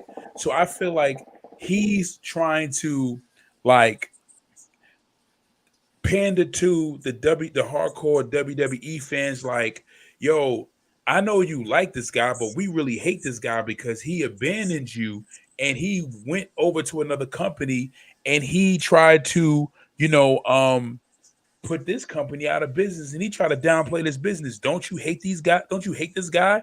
Right, guys? Right? Like that's the kind of energy I get from Drew. Like, we hate him because he tried to bury WWE. Right, guys? Right? That's what I get from Drew. And it's oh, stop trying to pan it to everybody. Like come from a place that you really feel as genuine. But at the same time, you got to think about it. So, and another thing they were saying too, like if you look at Drew's feuds and everything he's been saying, it's like his character now is to say, hey, I'm not the bad guy here. This is why these people are the bad guy. Why you should hate them. Like Jey Uso, when Jey Uso first came to Raw, he kept saying like, yo, like how do you like this guy? Like you forget him and his family ran mugshot and they wreaked havoc on the main roster. They made our lives live in hell. Like, and all of a sudden you like him. Like that don't make sense. Like, you know what I'm saying? And you know what I'm saying, the CM Punk thing, the Seth Rollins. So everything he's saying, it has truth behind it. If you think, if you look at it from a logical standpoint, like it does. He's telling the truth. Right. But in retrospect, no, you're right. Because in retrospect, he is the good guy. In retrospect, he is the good guy because he's only repaying the people who crossed him. In retrospect, right? But however, from a point of view of maturity, he's supposed to be at a place where he's supposed to have forgiven and moved on. These people are in different places. They were in a bad space. In that bad space, they were doing bad things. As they've matured and they are not doing what they used to do, they moved on. So they're not targeting you or they're not targeting you there. But Drew was like, nah, you took an opportunity from me. You think I'm supposed to forget it now that you turned over a new leaf? Like, nah, man. And you didn't apologize to me about that? Even if you did apologize, I want my get back. In retrospect, Drew is a good guy. But on the other hand, that's why it was excellent what you said about him looking like Bret Hart because he looks like a crybaby. Right, but even outside of that, like if you look at Drew, like I kind of compare him now to the Joker in the movie Joker. Like, you know what I'm saying, throughout growing up, all life we knew Batman was a good guy, Joker was a bad guy. We never knew, you know what I'm saying, Joker was just this weird whatever. And now it's like, all right, You know what I'm saying? So after watching the movie Joker, you're like, damn, all right, well, Joker, I mean, now I see why you're going where you're going or how you felt. You know what I'm saying? Another comparison, Magneto from X-Men. You know what I'm saying? Like Magneto keep telling Xavier, like, yo, stop trying to be friends with I'm humans. sorry, They sir. don't Magneto like was never. us. I'm sorry, Jay. I have to stop you there. One of the greatest villains. I mean, sorry, one of the greatest heroes in Marvel history. Magneto was never really a villain. Yeah, he was a Right, that's what I'm hero. You saying. watch Because X-Men '97. He's the Continue. hero. oh, X-Men Continue. '97 is fire. Like I'm so hooked. Like literally watched the latest episode before the show. Like it's fire. Like it got me hooked. Like I'm mad we had to wait once a week for it, but I'm sorry. So but it's fire. it's new episodes. Oh my yeah. God. You ain't up on this? Oh, sorry. Nah, because everybody talking about it. That is your weekend assignment. There's 8 episodes right now. I need you to catch up on all 8 episodes, and it's like 30 minutes. They're 30 minutes each episode. Like it's fire. Like Because I heard it. it's hooking. It got me more hooked now than I was hooked when I was watching the cartoon back when I was a Yeah, kid. it takes off. It starts on when the last time the cartoon was out too, pal. Right? Yeah. It starts off where the last time it ended at from the original. Yeah, that's why it's called X-Men '97. Because from what I heard, they're really because the reason why the original was so good is because they were really taking the storylines from the actual comics and really giving you the actual story. Mm-hmm. So right. and I heard that this new one is still going in the same place. Yep. Right, and then outside of that, like they reveal things that you're like I mean, it's a lot of stuff I didn't know, and I told to my boy, I'm like, yo, wait. So that he was like, yeah, that's true. That happened in the comic book. I'm like, oh shoot, I didn't know that. You know what I'm saying? Like, so it's a lot of stuff that like they didn't touch or mention back in the original cartoon that they're you know what I'm saying bringing to light now. Yeah, because a lot of people don't know that Yeah, I mean I know what happens because I'm like yeah. You don't know Magneto with what? Yeah, he becomes the leader of the X-Men. Yep. Right. Yep. You know what I'm saying? Yeah, so he becomes the leader of X-Men. Him and Rogue. Gambit dies. Him and Rogue have a child together. I never knew that. Well, they didn't get to that part, but I never knew that him and Rogue had it. No, I didn't know him and Rogue had it. No, the kids is the twins. No. Ain't the kids the twins? No, that's not his kids. Quicksilver and Scarlet Witch are not their children. They're not. They have another child. Yeah. So Scarlet Witch and Quicksilver are Magneto's kids, but that's from somebody else. Oh, okay. But him and Rogue have a child. Wait till you get to the part which hopefully they show with Jean, right? Ain't Jean's a whore. She's a whore. But when Magneto rips the adamantium out of Wolverine's body. Yeah, I think it's part of the same story. They get into a little beef. Yeah, I don't know if they got to that. I don't know if they're gonna touch Bigfoot britches. I don't know. I don't know if they're gonna touch base with that. But yeah, they haven't touched it, but they did introduce how Cable was born and how Cable became, you know what I'm saying, and they acknowledged that Cable is Cyclops' son. So it's a lot that, you know what I'm saying, that they touched base, and I was just like, interesting. Nice. Real quick, I'm sorry, Jay, but wait, hold on a second. Not even that. Drew said that some of the new young talents are not built like champion material. I didn't really understand that part. Yeah, he's talking about guys like man, who was he? I think he's talking about like people like LA. I don't know. Yeah, I didn't understand that one too because he didn't name nobody. And I'm trying to think. When did he make but he can't name people because then that's the only people under the. But I'm thinking, what young talent is a champion right now besides Trick? He made the comment on Monday Night Raw. Logan Paul, Pat McAfee. On Patrick, you got Logan Paul, who he's probably referencing. He could probably be referencing Sami Zayn. You know what I'm saying? Like, I mean, we don't know. Sami Zayn's been around for 12, 13 years. Right, but in his eyes, Sami Zayn may not be championship material. Oh yeah, I forgot to tell y'all too. Tony Khan and Goldberg are going at it. I'm not joking. I'm serious. Wow. I'm serious. I'm not joking. On Twitter?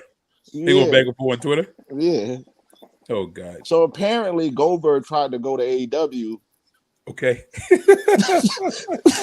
That is so funny. That's funny.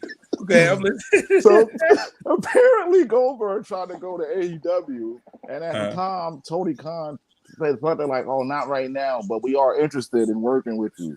right? And I'm like, oh God, right? So I'm like, okay. So boom, he says Goldberg just went on a rampage, like, oh, AEW's horrible and this and that. I don't understand why people want to go there. So Tony Khan's like, yo, where's all this coming from? And you were just asking me for a job when WWE wouldn't resign you. Oh, so Goldberg need money. That's what it sounds like to me. Oh, yeah, Because he's not doing UFC analyst stuff no more, is he? It was like, yo, Goldberg, like, what do you know about UFC? What was Goldberg going to do in AEW, though? That's what I wanted to know. Nothing. He's going to fight Brian Cage. He's right. Come match with Brian Cage. A match with Luchasaurus. He's going to slay the dinosaur? A co-matches with Brian Hobbs, and then it was like, all right, we good. They would have had him face Big Bill, you know? Yeah, like, I mean. Oh, my God. Yeah, so I'm like, yo, this is what Sai said. Sai said this was going to happen. I remember Sai saying, what if Goldberg goes to AEW? And I'm like, oh, God. I was joking. I wasn't even serious about it. That's what makes it bad. Like, I was serious. Like, what if Goldberg goes to AEW? What if? And he really did. But at the end of all that, Tony Khan is like, he's still interested. If Goldberg wants to join, he can come over there. It's like everybody's welcome to AEW, bro. Ric Flair could get, Ric Flair could get active anytime he wants. You know what? I was thinking, oh my God. Yo, Rick, oh my God. Yo, it's crazy because it's like, yo, you realize, like, see, this is the thing I respect about certain wrestlers. Certain wrestlers realize, you know what? I need to throw in the towel. It's too late. It's too late. I need to stop. Sean was like, before it gets really bad, let me stop. Yeah, he went out on his own time. Yeah, right. Triple H is like, you know what? My heart gave out. No. Triple H doctors told him he couldn't do it. Triple H didn't want to know. Even Triple H's last match was still good. Like his last match against Batista was good. No, Randy was good. That was a match? No, yeah, Randy. Him and Randy fought. What, during the pandemic? Oh yeah, when he came out for no reason to fight Randy. Yeah. But that's the thing, man. Like certain people knew when to say, you know what, enough's enough. But some people don't know when to stop. When, I'm like, Ric Flair, Bill Goldberg, like you gotta let it go, man. Hogan was like, you know what? That's enough, brother. But he was thinking about having a last match, Hogan, like Sting. Yeah, Hogan, let it go. Hogan should have you know what? Hogan should have let it go when he went on that Mr. America run. As a matter of fact, his last match should have been against Vince. Yeah, Mania, right? Against Vince. Yeah, at Mania, because the people it was a good match. So it was like, yo, all right, you good? Keep it moving, Hogan. Like, but again, it's just like certain people just like, yo, let it go, man. Goldberg, let it go. After that match at whatchamacallit, what was it? With him and Taker? Him and Taker. Oh man, he almost killed Taker. Yeah, he did. And Undertaker almost retired after that. He was like, yeah, I don't think I can. Right. They're going to keep doing me like this, man. I might as well retire. I don't think I can take all these bumps anymore. Bumps? No, but Goldberg. Bumps. I don't even think you said those bumps, I think. Wait, hold on a second. You said Goldberg. You said Undertaker retired after that. He thought about it. Remember, Brett retired after Goldberg gave that sign. And Brett will not let you forget that. Speaking of Brett, somebody just brought that up. Some dude says, yo, I'm hanging out with Brett. He's like, yo, every time we hang out with Brett and start smoking weed, he goes back to that night when Goldberg kicks him in the head. He's like, yo, it's like the weed triggers it. He's like, yo, it's like the weed triggers it. He's like, you could just be talking normal. It's like if he takes a couple hits of the joint and he'll be like, that fucking Goldberg.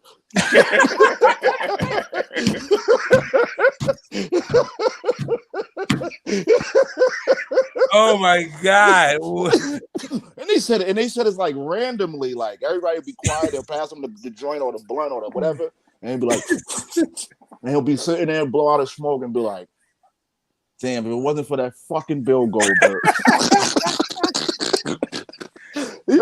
They say he blames him for everything, like, yo, catching the stroke. Yeah, he's like, yo, that shit led to me catching strokes. He's like, yeah. But he's like, yo, man. every time he smokes with this Bret Hart, he says, yo, every time I smoke with Bret, he brings up Goldberg. No, but Brett is right because when you catch a concussion, I didn't know. he caught a concussion. So concussion, when strokes deal with your deals with the like it deals with your brain. So Yeah. but I forgot what the whole like symptoms behind strokes were or whatever. But I know it's mental. I know it's dealing with your brain or whatever.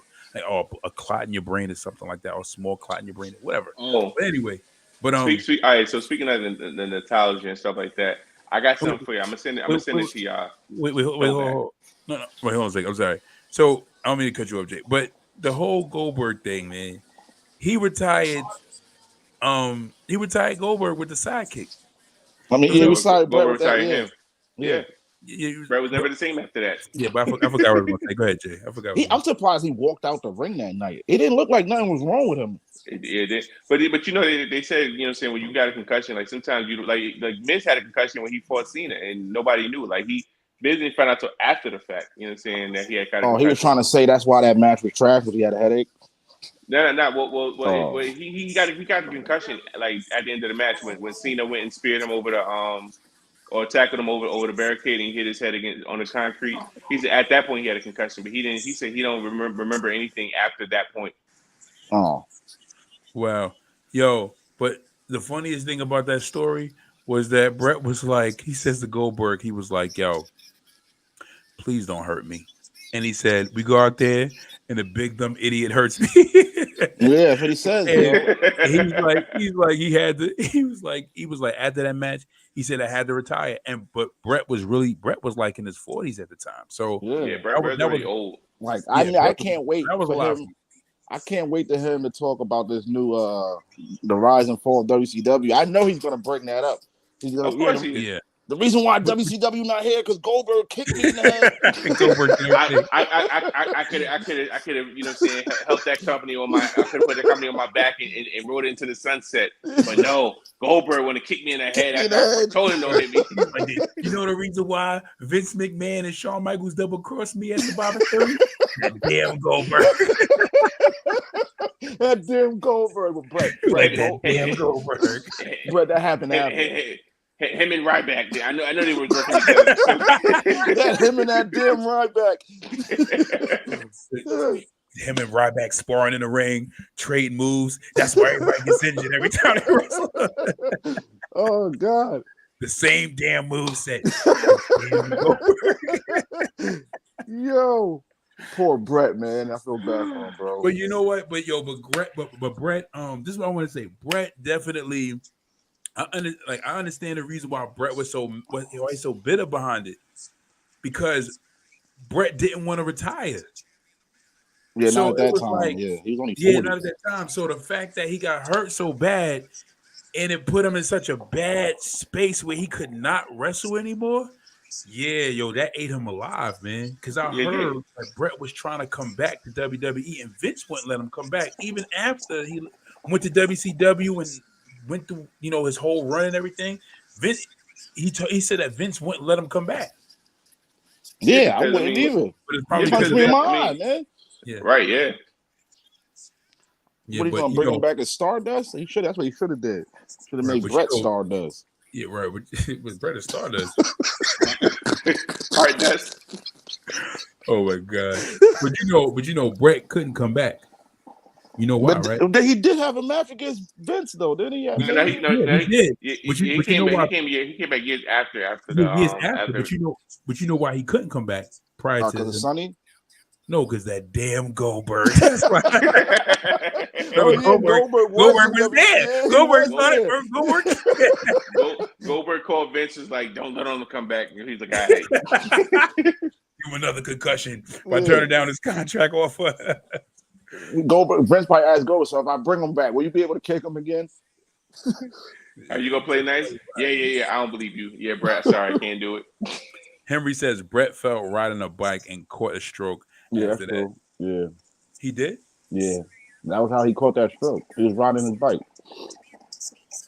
That's why he started smoking weed. He said the weed be helping him out. But every time he get high, though, he get around his friends. They be talking randomly, like, yeah, what's going on with the hockey game? He like, that fucking Goldberg. The Maple Leafs should have won if it He's didn't for the bitter, damn yo. Goldberg.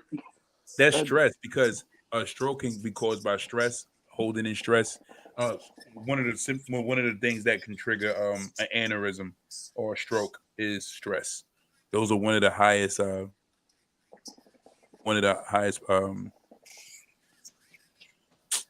triggers for stress. I mean for stroke or aneurysm. But yeah, he's bitter behind that. He gotta let it go, man. That's what's giving him the stroke. Well, that's what gave him the stroke. Him being bitter behind it, like, yo, bro, let it go. Like, yo, bro, just let it go. Get to 100%. It is what it is. It happened to you. But it was like, but the thing about it is, though, truth of the matter is, not to play devil's advocate, but I'm just saying in defense of Brett, he was really in a bad place emotionally, right? He got betrayed by Vince. He goes to WCW, a company he didn't want to be at, right? He felt out of place. He looked out of place. He looked out of place, and then he gets hurt. So him being in this kind of like weird emotional space, and then him catching this concussion, he was just not in an emotional. He was not in a good headspace. He was not in a good headspace, and his brother dies. So he leaves. So he's in a company that he doesn't kind of want to be in. He got betrayed not too long ago. His brother dies. Then he catches that. Yeah, man. Brett was no good, man. Brett wasn't even in a good space emotionally, man. And it sucks that it happened. It had to happen that way. When I heard that Brett retired, I was like, Brett retired? I was like, nah, he'll be back. I thought he's gonna come back. But then when I was hearing about how serious it was, man, that really bothered me. That bothered me because he's one of my favorite wrestlers. He's not one of Anthony's favorite wrestlers, but he's one of my favorite wrestlers. Yeah, he's one of mine too. One of mine, hands down, top 3. He's all right. He's all right. He ain't gonna guy. I'm gonna be like, oh, he's retired. Oh shit. Oh, he retired. I'm like, oh, all right. Where's the next heart coming up? Oh man. Oh man. So wait, hold a second. And Henry now he's over. Yo, yeah, Henry trying to come on a lot. Henry, go to sleep, man. Don't you got work? You know what kind of stuff pissed me off. So I got the game on, and I don't know why Rampage is on, but so I just glance over and I see Jay White, and he's in this random match with this 22-year-old Dante Martin. And it's like Jay White is so good. I know he's pissed that he made that decision to go to AEW, bro. Yeah. And then they got him. He's a trio champion with the Ass Boys. I mean, wait, who? Jay White, Switchblade. Now, why is he a trio? He's a solo competitor. My God. So my question to y'all would be: if Jay White did go to WWE, do you think they would have put him on NXT? Or he went to the main roster. He would have been a big star, just like how Tonga is. Tonga been in WWE 2 weeks and is a bigger star than Okada and Jay White. Wait. We said what? Say it again. I said Tonga has been in WWE going on 3 weeks. Yeah, and he's a bigger star than Jay White and Okada is combined. Making a bigger impact is on top of that. Bigger impact. You know what? That's a good question, Jay. How old is Switchblade? He's younger than AJ and Kenny. Oh, let me see. I think he's 37. He should go to. He should go to NXT. I don't know how long his deal is. He probably got the Death Row deal. Tony Khan don't do short-term deals, yo. Oh, Jay White's only 31. Damn, 31. Oh, he young. Yo, it would have been perfect because you know what? If he would have went to NXT, right? They could build the star power around him in NXT. Right. That would have been perfect. And then, have him in NXT, give him the world title, and then they could push him to the main roster. But it would give them some time to have him on NXT for 2 years. You know what I'm saying? Like a year and a half. But it will give NXT some steam. You know what I'm saying? To kind of for them to bring over other free agents, or to kind of rebuild the brand like the black and gold, where we have like better prospects going to the main? I was about to say that. Yeah, it'll go back to the black and gold brand where they bring in a new talent, and he kind of builds his way up to the main roster. And once he gets to, I mean, he builds up to the heavyweight, the NXT championship. Once the NXT championship, hold it down for a little bit to build star power, then go to the main roster. Like, yeah, I think that would have been the perfect. I mean, and he could have even been in NXT for 2 years. And so he's 31. He could have even been there for 2 years. Or I mean, I'm sorry, one more year because he would have been there a year by now at this point. Yeah, and sometimes even shorter than that. You know what I'm saying? And I think that would have gave the right for WWE to start using the Bullet Club name. That would have gave them rights. I think that's only what it needed. And then Jay White versus Ricochet, like that is money. Jay White versus AJ. Jay White versus Seth. You know what I'm saying? So I wonder if the Bullet Club. I wonder if Finn ever pitched the Bullet Club to Triple H. I'm sure they all did. I mean, think about it, he has like a bunch of members of the Bullet Club on his roster right now. You know what? You know, I tell you honestly, and he's bringing in more. He's bringing in more. God is coming in. They all. I mean, I'm about to say they all on SmackDown, but Finn's the only one that's on Raw. But there's another rumor going around that WWE just signed Haku's other son. Really? There's another Tonga. I tell you what though. If worse come to worse, right, where the fans start turning on Cody, well, I don't think they will though. But any like. You have to turn Cody heels in order to put the Bullet Club together. I agree. That's how they did in Japan. He turned on Kenny. I promise you. Like I feel like maybe like after 8 months, or maybe 6 to 8 months, I think they really should bring in Bullet Club. I think it should be done by Finn, not by Cody, not by AJ. Let Finn do it. That was Finn joint. That was Finn's group. Have Finn introduce the Bullet Club, but now then have Cody, AJ, and Good Brothers. So here's the thing with that side. That I mean, so you would be okay with Finn leaving Judgment Day to go to another group? Like I think you should have Finn by his solo for a while before you put him in another group, because by the time Rhea comes back, the Judgment Day is going to be, there's not going to be a Judgment Day when she comes back. You know what I'm saying? So she's going to be her own person. I would make Rhea the first woman to join Bullet Club. You know they never had a lady in Bullet Club. Because you see how Finn is, I mean how Priest is kind of like making it like it's about me, I don't need y'all type. You know what I'm saying? And kind of like bossing people around. And Finn looked at him like, what? Now JD McDonough? Let's talk about that. He gets hit with the brass knuckle. I mean, I'm sorry, with the Super Bowl rings, and he has this huge bruise on his face, like a concussion. Like he the lights too bright for him. I was like, yo, JD McDonough's hilarious. Yeah, that interest when the lights were too bright for him, that was hilarious. Yo. I was crying. He had his head over his face, like, oh. And then when Michael Cole called him the guy from Star Trek with the knot on his head, I started crying, yo. Yo, when he, especially when he took the towel off his head, and Priest like, damn, yeah, well. I didn't see that part. I didn't catch that. Yo, you missed it. Man, that changed Damian Priest's whole mind state. He's like, well, all right then, all right. Well, I don't need y'all anymore. Wait, so that's what happened on last week Monday Night Raw? Nah, last night. Monday. I'm sorry, this Monday. This past Monday, yeah. Like so, so Logan Paul comes. So Logan Paul and I Show Speed. They did the draft, whatever. And they came to the ring and they started talking about Jey Uso. So Jey comes out and so they're going back and forth. So then the Judgment Day comes out. So then Logan Paul goes out the ring. He gets 3 Super Bowl rings from from Patrick Mahomes, goes in the ring. He tries to punch Jay. Jay moves. He hits JD. So now Finn is standing in shock. Logan Paul standing in shock, and Jay gets up. And he's laughing like, "Oh shoot, yo, that's crazy."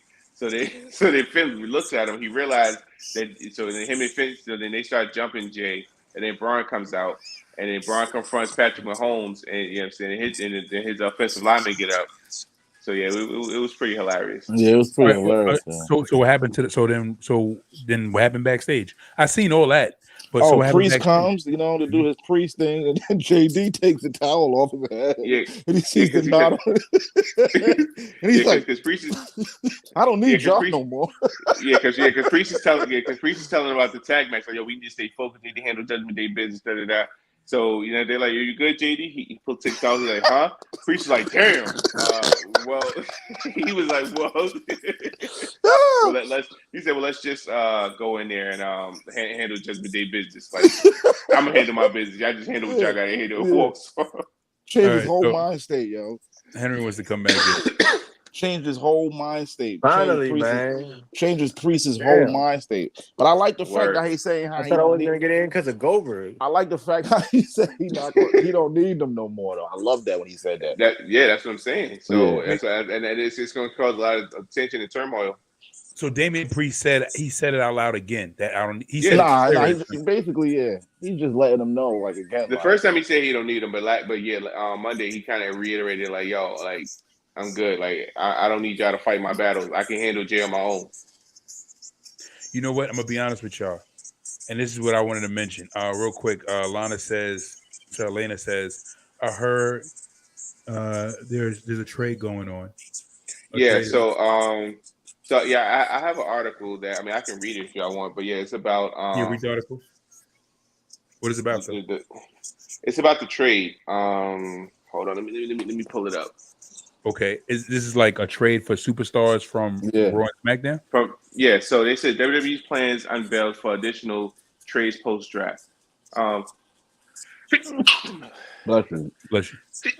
Thank you. Bless All right. So they said the 2024 draft has been a major highlight on the wrestling calendar, sparking considerable excitement among WWE fans and serving as a pivotal moment in the company's history. The draft kick began on Saturday on the stage of on last week's SmackDown, setting the stage for dramatic roster changes and unexpected surprises. This continued on Monday Night Raw, where more draft development unfolded, further shaping the future of WWE. The draft has concluded, and the new roster will become effective immediately after Backlash 2024. While the draft saw several NXT stars move from the main roster, the most exciting WWE stars remain on their respective brands. No tag teams being split up in the process. The lack of major roster changes and surprises led to a subdued atmosphere and the fans expecting more dramatic developments. WrestleVotes has reported on Twitter that WWE is genuinely pleased with the results of the 2024 draft and how the event played out on television. Sources suggest that WWE wanted to avoid excessive high-level shuffling, as they were satisfied with the pre-draft breakdowns at the top of the card. This indicates that WWE's aim was to maintain stability at the top while introducing some changes lower on the roster to keep things fresh. It also is worth noting that WWE has hinted at a potential trade or two before Monday's roster locking deadline. This provides additional flexibility for WWE to make any final adjustments to the roster, which could lead to some unexpected moves or intriguing developments. Sources indicate that generally that WWE is generally pleased with. They're basically saying the same thing. This inclusion of trades in the post-draft process allows WWE to fine-tune the brand roster, ensuring the best possible setup for future storylines and rivalry. However, even with The Undertaker echoed the same sentiments as many disgruntled fans regarding the draft. Regardless, WWE is satisfied with how the draft turned out, and that's what matters for them. So that's the article. Okay, so Lena is saying that she heard a trade is going on. She said, she said people are saying it might be Jey Uso. Yeah, Jey Uso SmackDown. Nah, Jey Uso's the number one draft pick, so I don't see them trading Jey. And he wasn't the number one draft pick. He was. Yes, he was. Yeah, on Friday he was Raw's number one pick. Because SmackDown took Bianca and Raw took Jey. I thought they took Seth. Nah, Seth was in Monday's pool. No, was he on Sunday? I think he was on Friday. But I think would be crazy. He was like the second or third round. They might be bringing Jimmy to Raw. I think so. Because how else we gonna get the Usos back together, bro? Yeah, I think was Jimmy fully here, but the only problem with that is Naomi's on SmackDown, so that yeah. I forgot about that. They do the wife parent and the husband parent thing. Now the only thing they got I think that's why Tiffany Cora Stratton on J. SmackDown. I think that's why Cora J didn't get drafted because her Well, and she's Braun, hurt. her and Braun used to date. Yeah, but she's hurt anyway, so it makes sense to bring her in and for her not to do nothing. But They might be cutting her. Tiffany Stratton's on SmackDown, and Ludwig Kaiser's on Raw. So Yeah, that's but the they're only not couple married. they're not married. It is dating. So I guess that's why WWE was like, y'all be good. Yeah, they're not married. I think they might cut Cora J because every time she comes back, she gets hurt. Yeah, This is the third. This is like the third knee injury in 6 months. I think it might be time for her to go to catering. And then her and the Braun thing is still up in the air. We don't know if they could get along on the same roster. Yeah, because she officially posted that her new relationship. So yeah, she got a new dude. I think he a wrestler. I think so, but you can always separate them. You can throw her on SmackDown. You know what I'm saying? Because honestly, like her like she has the same skill set low key as Dakota Kai. So you could put her on SmackDown. And That's a bad skill set. Here we go with these random matches again. Man, you know what? That's the thing I wanted to talk. I wanted to get into that whole Damian Priest. Damian Priest is not it. They should put the belt on Jay. You don't. Yeah, I was about to ask you next. You don't think you a Jay guy? So I figured you would say that. But you don't like Priest as the champion? Yo, don't tell me you really feeling the spicy Undertaker. Yeah, dog. I told you the bisexual machismo. but I don't think they're gonna take the belt off Priest yet. You know what I'm saying? Like it's his first title defense. Okay, Jay, don't give me the political correct answer. Do you like the belt on Damian Priest? Yes or no? I never liked it. Okay. Yo, come on, man. You gotta listen. You know why? You know what? And he's starting to dig into his little bisexual. The people calling him bisexual because today he had a little interview. They asked him, "Yo, if you could pick anybody's ring gear on the main roster, if you forgot your bag, whose ring gear would you pick?" You know who he said? Undertaker. Rhea. I'm about to end this live right now. This live is over, B. I was joking, but the fact he really said it is crazy. The bisexual machismo, man. So the answer. I'm sorry, Jay. Because Rhea got the she got the little joints on her cheeks. Yo, and the announcer's like, no. The dude that interviewed him, he's like, no. He stopped it. He's like, no. Anybody that's not anybody else but Rhea. He like nobody in the judgment day. He's like, no. He stopped it. Yeah. So answer Lene's question. So the champions in this draft, this draft around, like all the champions stayed on their respective brands. So yeah. Awesome Truth, Awesome Truth, Sami Zayn, and Priest stayed on Raw, while Cody, Logan Paul, and A-Town Down Under stayed on SmackDown. Greatest tag team on the roster right now. But yeah, I like Priest as World Heavyweight Champion. I like A-Town Down Under. You need to stop this. I've been telling y'all that Waller in Theory was going to be the champ. I told y'all that Waller in Theory was going to be the champ. I can't wait for DIY to take the belts from Waller in Theory. I think Ciampa's turning on Gargano. They kind of hinted at that when they lost to Awesome Truth. I kind of seen that too. I'm sorry, I can't let. It's going to be a while before they get another title shot. I can't let this slide. You can't. Well, let's slide. I can't let this slide. What, the Damian Priest thing? This is Rhea Ripley's ring attire. You see this. This is what she wears, yo. This is what Rhea Ripley wears to the ring, yo. This is her ring attire. I'm telling you, that's why he's the bisexual Undertaker, man. You see this? This is what he's talking about. He said he would wear her. He would wear her ring gear, bro. Oh man, machismo. He got to be stopped. He must be stopped. Wow. Machismo, big dog. Oh my god. But yeah, I like him as a champ. I'm not gonna lie.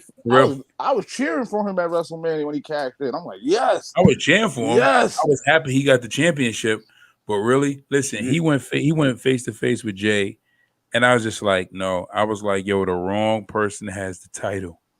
He's The gonna wrong person. he's gonna tap into Punisher Martinez when he fights Red. I'm gonna tell you why. I'm gonna tell or Spicy Martinez. I'm gonna tell you. I'm gonna tell you why. Martinez. I'm gonna tell you what, Spicy Martinez. Listen, this is the thing. I thought about this today. I was like, yo, you know what would make the Bloodline story so much better? I thought about we think about like Solo starting a Bloodline 2.0, right? Mm-hmm. But the Bloodline 2.0 storyline would only be as good, right, if The Rock is the person that's giving all the directives to Solo Sikoa, right? Mm-hmm. Solo Sikoa don't win a world championship. Mm-hmm. The Rock is giving all the directives to Solo Sikoa because we thinking this is Solo's personal doing, right? Which sets up for The Rock and The Rock and Roman to have their beef, right? Mm-hmm. But aside from that, think about it, right? Who had the breakout star moment, or who was the person that really benefited the most from the Bloodline storyline besides Roman? It was Jay. Jay benefited the most. He was the breakout star out of the group. Usually when there's a group or there's a faction, you need a breakout star. I'm looking at Judgment Day. The breakout star wasn't Rhea Ripley. She was always a star, right? The breakout star couldn't be Finn because Finn was always a star, right? Damian Priest is supposed to be the breakout star. It's not working. Dirty Dom with the mustache. Don't even start. Yeah, it could be either Dom. I'm telling you, Dom's winning Money in the Bank this year. Don't even start. Oh, y'all doing? Yo, come on, man. I know it's late. It's like 11. But Y'all getting tired. Y'all getting tired because y'all saying the craziest things that should not be said. Dominic winning the Money in the Bank. I didn't say that. Who else gonna win Money in the Bank? Look at right now on the roster. You look at the roster. Look it up. Jay. Who else gonna win Money in the Bank? Well, how many chances you gonna give Jay, bro? All right, I don't see Jay winning. I don't see that. All right, but listen, check this out. But just listen to this. Listen, I got you, Lena. Hold on a second. But check this out, though. Right, this is the thing, right? Jay wins. If Jay wins the world title, it would be a greater benefit because it would really make the Bloodline story mean a whole lot more. You had a breakout star who broke out of the Bloodline, became his own star. You would see the benefit of the storyline. Roman and The Rock fight for head of the table, and then to have Jay and Roman revisit that feud again. That would definitely be like one of the greatest like full circles in that storyline. Period. Whether he fights Roman for a title or he has a title and he defends it against Roman, one of the two. But how many chances Jay gonna get, sir? What do you mean? How many chances Jay fought Roman twice, fought Seth. Now he fighting Priest. That's damn. That's how many title shots he gonna get? And then you gonna put Money in the Bank on? Yeah, I mean, all right. But even in those matches, right? He's had interruptions. Some of those matches he lost, but he's had interruptions, right? He was cheated out of victories against Roman. He was cheated out of a victory against Roman Seth. Beat him fair. No, he did. No, he did once.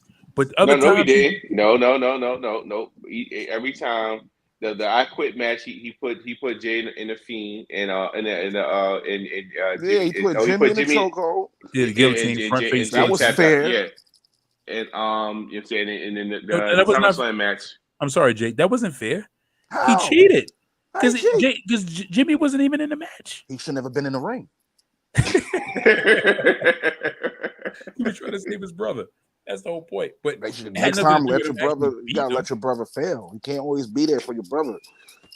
He didn't actually really beat him. I think he beat him once. He beat both of them technically. Go ahead, Jay. Run it down.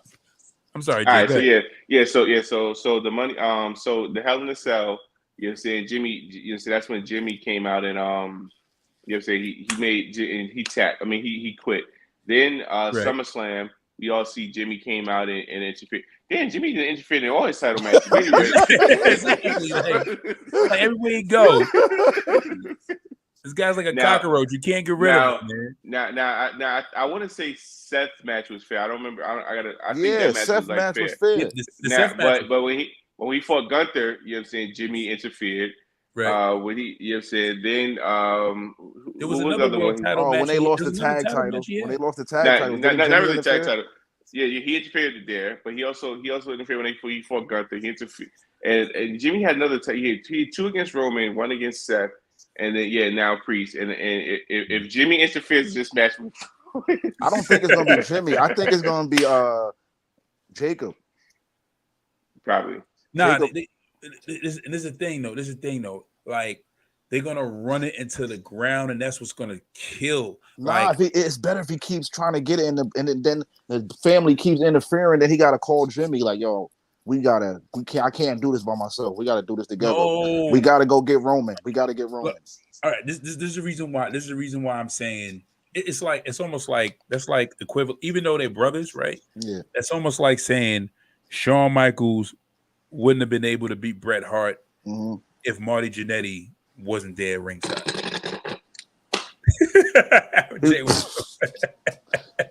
I'm just saying. Why? Yo, I think You see they what should I'm saying? give Jay his moment next year at Mania. Have him beat Cody. nah, that should be for Gunther. Nah, after that sub. Now, okay, so I'm about to say after that subpar match, him and Jimmy had no, but Jay also stated that one of the matches before them went long, like they had to cut their time, so that's why the match they had was so trash because. You know what I'm saying? Right before they went out, it was like, hey, look, I know y'all had X amount of time. Y'all had 30 minutes, but yeah, I think we got to cut that down to 10 minutes. So they had They were gonna give that bullshit 30 minutes. either 20 or 30 minutes, but you know what I'm saying, whatever time initially had, it got cut. You know what I'm saying? So that's why they had the match that they had, and that's why Jay said he's not proud of it. Yeah, He said it was a time restraint. yeah. At the end of the day, yeah, it was the dream match, but it wasn't the match that they wanted to have. Lena said, real quick, I'm sorry. Lena said Drew said he would wear Becky Lynch gear. No, he said Seth, which is Becky's. Yeah, you could say that. Right. Same. Lena said, right. You know they share the same. You know, there's only one closet in their room. I would. You know, you're in a relationship. I mean, like, I'm sorry, not one closet. There's one section in their closet, and it's all Becky's, right? Just like the joke we said last week with Becky was like, "Hey, where's my sheer crop top? Oh, my bad, it's my bad." He was like, "Oh, nah, my bad. Drew forgot his gift, so he got it. He said bring it back after Raw." Yo, Lena says, "I think the New Day might split up." I think it's about time for them to split up. Make a wish. Oh yeah, I think it's about time for them to split up. Kofi needs to turn heel. Unless they bring Big E back, just to be on camera with them full time, like it's boring. Well, Big E said, I don't know if it was at Wally Mania when he said it, but he was like, he don't know. But as I'm saying, even you don't even have to have him come there and get physical. Like he could be a manager. Like Paul Heyman rarely gets physical, so. You let him come down, do the New Day announcement, and you just have him on camera with them, just dancing and coming down to the ring or whatever, just being ringside, just to have his presence there. It'll give them that uplift that they need because it's like them as a tag team, like it's stale. Yeah, it's getting stale. All that twerking and shit. I've been twerking 12 years now. Cut that shit out, man. Yeah, that's true. I mean, but they had a run though, man. They held it down. Jigaboos. They some jigaboos. They held it down, man. They gave us what we I needed. never liked New Day. I didn't like Kofi Mania. Are you serious? You didn't like Kofi Mania? Nah, I didn't feel Kofi Mania. I didn't like that. I wasn't crying with all the black people there. Oh, Kofi, what? Hold on. Was we live? We wasn't going live during that time. Nah, that was like 4 years ago. I think probably was. Were we live, Jay? WrestleMania 35, New York, Kofi Mania. No, we weren't. No, because I'm trying to see. I was living in Virginia then, so no, we weren't. Oh, okay. All right. You don't like Kofi Mania? Nah, dog. I think that's the worst WrestleMania moment ever. Are you serious? Yeah, because it was too predictable. They didn't make it a surprise. What do you mean too predictable? The New Day comes out with a damn belt before the match. They don't come out with a belt. They have Yes, a they belt. did. They had a belt. They, this is for you after. This is for you after. We're gonna show you what this is after the match. You remember? They had the new WWE title sitting right there at ringside. Yeah. I remember the title sitting Oh there. no, because that's what But Xavier did though. But Xavier did that because he was trolling.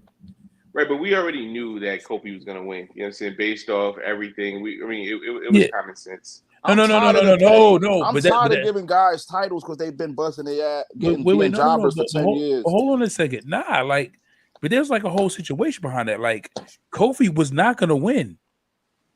That's the whole thing about it. Vince McMahon, Daniel Bryan had to go to Vince and tell Vince, "Yo, I want to put the title on Kofi." Vince McMahon was not trying to have him win. Vince knew. Nah, man, you bugging. You wild. Vince knew this is gonna be mid. Kofi's run was mid, side. He said what? It was mid after that Mania moment. His reign? Nah. Yeah. I can't even remember who he defended the title against. Randy Orton, Kevin Owens, Dolph Ziggler, Lesnar. Brock. That wasn't a defense at all. That was not a defense. Oh my god. The Black Destroyer, Black Lesnar, baby. Right, about to go take the belt off for Swerve. The last part, yeah, right? Swerve better watch out. Swerve better be careful, baby. Better stop swerving while you drive. You might swerve into Suplex City. Right. Yeah, Swerve and Trick. You about to one on the AEW NXT title. Double Trick better watch his back in that NXT parking lot. Word. Well, you know Brock Lesnar is rumored to come back. Yo, they got him on the free agents list. You know that, right? Who? Brock Lesnar? Yeah, him, Omos, MVP, Logan. He's Omos, MVP. Who He's MVP? Person to retire. No, Brock Lesnar. He need to retire. I'm here for the Brock. I'm here for him stopping the black guy. Right? Yeah, I'm here for that. So you mean to tell me you like Brock Lesnar, but you hate Kofi Mania? Yeah, I hated that Kofi. Why did you hate Kofi Mania? I hated that shit, dog. I never was a fan of the Kofi. Why? Okay, so because I felt like it was a pity party, bro. If you were so here, all right. So here is the the free agent list of 2024 or the 2024 draft. You got Big E, you have Bobby Roode, Brock Lesnar, Dexter Lumis, Eric, Gable Stevens, Jimmy Uso, John Cena, MVP, Omos, Roman Reigns, The Rock, Uncle Howdy, Alexa Bliss, Carmella, Charlotte, Nikki Cross, Raquel Rodriguez, Rhea Ripley, Shotzi, Sonya Deville, and Tamina. Yo, they got some stars on the free agents list. Yeah, Brock Lesnar.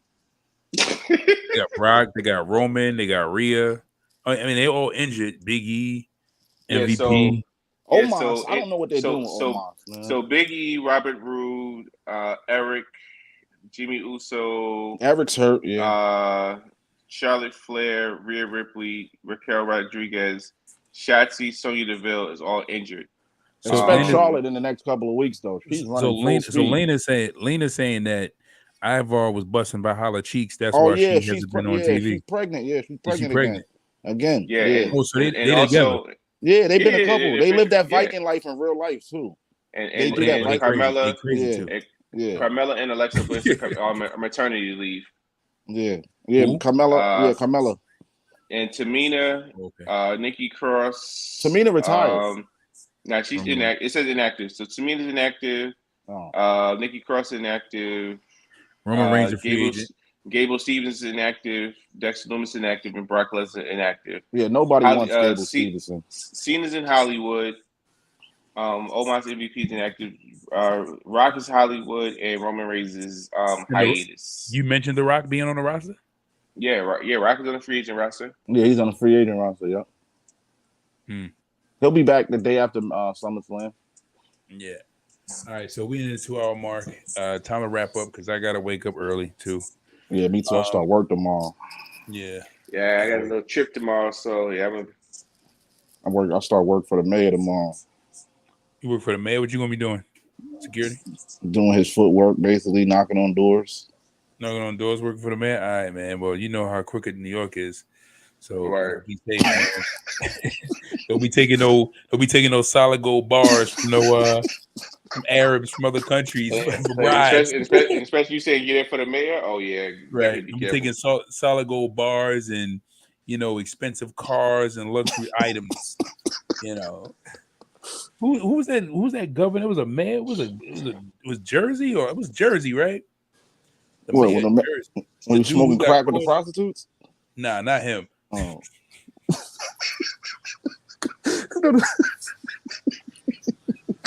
Not him. It was the one that got caught with the solid. I think he was the governor. Sorry, he was the governor of New York. The governor of New York or the Jersey? blonde dude? You're not talking about the blonde dude because he got caught with some He was a hoes, too. Latino guy, man. He was taking gold bars. Yo, these Middle Eastern guys were paying this dude in gold bars. Shit, I hope they give me some. For like intel. no, for like intel and for intel and like favors, for favors for like I believe it was for like for immigration favors or something like that. Man, They I were got paying all this dude. I got all the favors they need for some gold bars. Yeah, I'll find out who it is, man. But yeah, I forgot the guy's name. But don't be taking no gold bars, man. Taking no gold bars. And if I see next time we go live and I see you, got Versace on, I'm like, your aunt done sold his soul. Ain't gonna come as the final boss with the Versace vest. Looking like The Rock. He gonna have his own belt too. Come out there like this. Bad booty daddy. Feel the mana? You feel the mana, baby? Yeah. You gonna have the big bad booty daddy aggressive title? Like, yeah, what happened to you, baby? What happened to you? Oh man. Lady says she says Eric is married to Valhalla, not Ava. Wait, hold on. Yeah, Eric, that's the little one. Yeah, Eric. Yeah, the one that's injured. Yeah. That's the one. No, he's still injured. Okay. Yeah. And you come to find out, he been shagging her like They really live that Viking life, like walking around it. They walk around in the woods barefooted, like Vikings, live in tents and stuff like that. Shit in outhouses. Yeah, I'm serious. I know. Oh, really? They crazy, man. Yeah. Crazy. So I mean, are they saying like, is that like a thing that they kind of like promote, like the Viking life? Nah, that's just what they live. That's how they don't promote it. Like, hey, come join us in this orgy, this Viking orgy.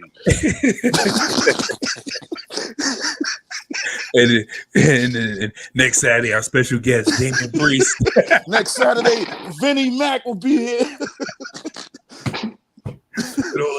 with all his toys. Yo, Vince looked bad. I seen him today in New York City. Yo, Vince looked bad, bro. Word. Yeah, he looks bad, bro. He's walking with a cane. He walking with a cane. Yeah, bro. Yo, I said that. I said this like a few shows ago. I said, yo, I think the only thing that would take Vince out is Vince not working Raw and SmackDown, not working WWE. Like he put his blood. Yeah, he looks bad, bro. And he was like trying to smile, but it was like one of those forced smiles. But he looked bad, bro.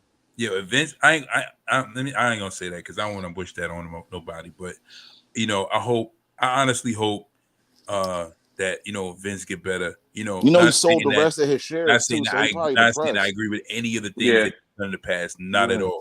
But he's probably depressed because he just sold the rest of his shares. So he's officially the Vince McMahon era has officially been done since Monday. So who purchased all the shares? TKO. Yeah. He wouldn't sell them to Hunter.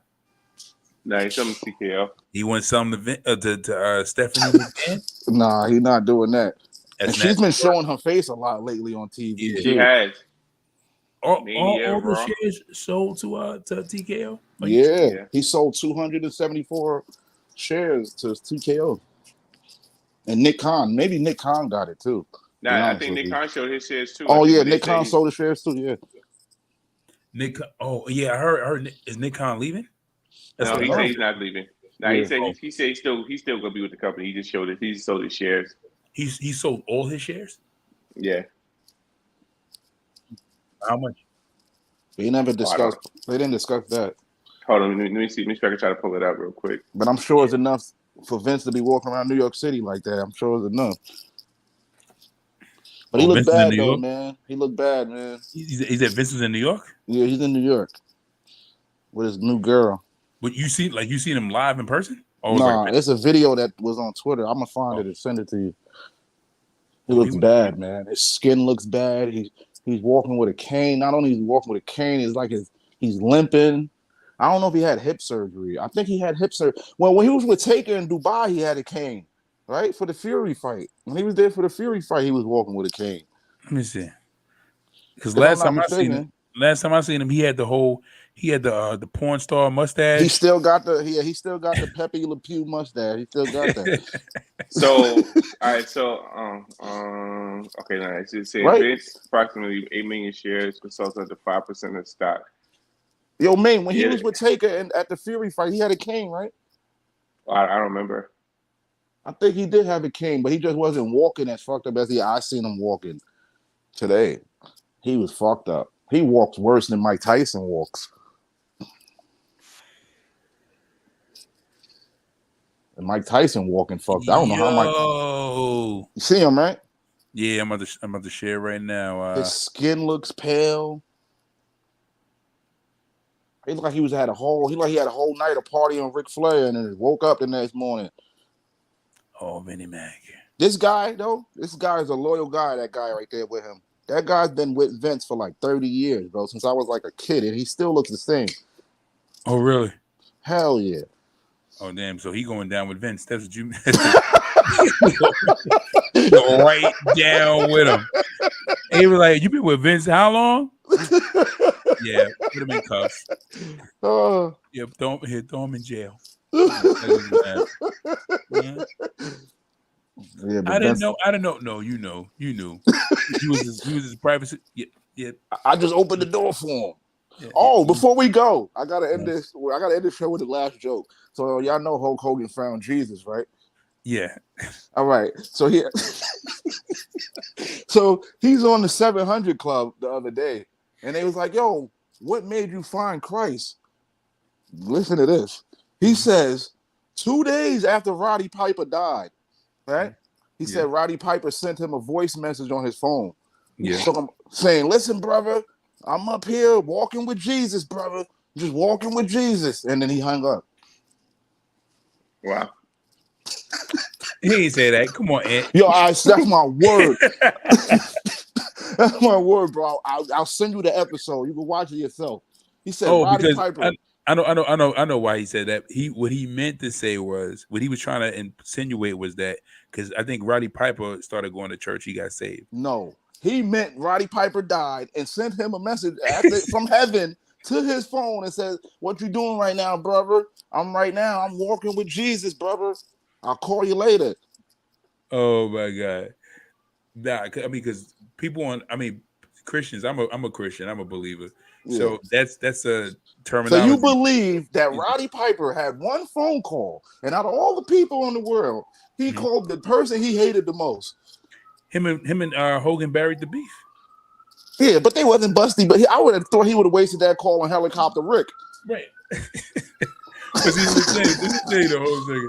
Nancy Leroy says, laugh out loud. He said, freaking Hulk Hogan. Here's the thing though. But I didn't know how bad the beef was between Macho Man and Hulk Hogan until Macho Man retired and just started going in on Hogan. You like, yo, what? Yo, it was bad.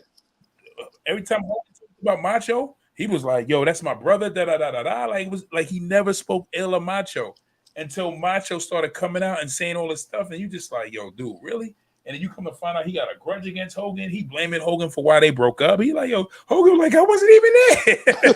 He's crazy. Was like, yo, Hogan was like, yo, he's like, yo, we wasn't even there. I wasn't even there. And you like, what are you talking about? Your man Hogan got to stop. This is strike two. First, the Undertaker one when he said he discovered Taker, and now Roddy Piper had one phone call from heaven and decided to call the Hulkamaniac. Oh my God! He said, "Listen here, brother, I'm walking with Jesus." Yeah, all right. Talk to you later.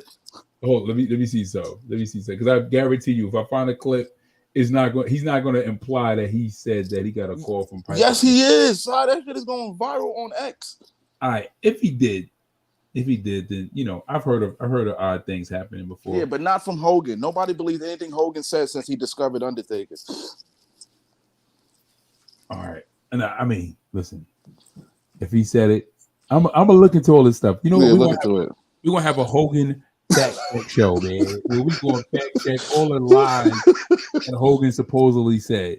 You know what I'm saying? Because there were some things that I heard. Like one time, Hogan wrote in his book that he wrestled 366 days in a year, right? Huh? And it was like, what do you mean he wrestled 366 days in a year? So it's like there's only 365 days in there. How can you wrestle 366 days? But Hogan said because he was flying to different countries with overlapping or underlapping time zones. Mm-hmm. It was almost like he was wrestling 366 days in a year. Yeah, you got to watch that interview, though. He talks about Moses. He was there at the Red Sea parting. You're lying. He didn't say that. He said it was the 24-inch pythons that flooded the Red Sea, brother. Hey, Jessica. Jessica, do you believe that Hogan parted the Red Sea with his pythons? With his python, I jumped up on the Harley, and my wife jumped in, and her nice glistening thighs wrapped around the pythons, bro. And then I told Brooke, you can't date niggas.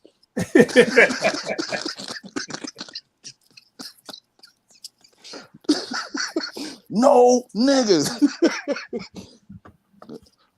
My worst nightmare, brother, is being reincarnated as a black person. Yeah, that Hogan. It was a good show. It was a damn good show today.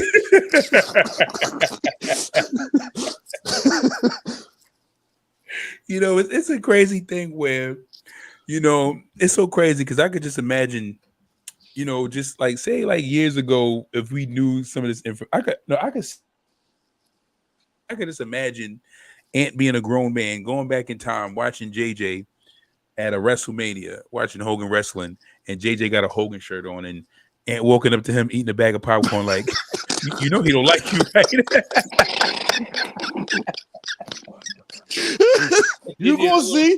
You gonna see? Kid like, what are you talking about? He's like, you're black. He don't like you. And they're just walking away. I said, you gonna see when you get older. You'll see.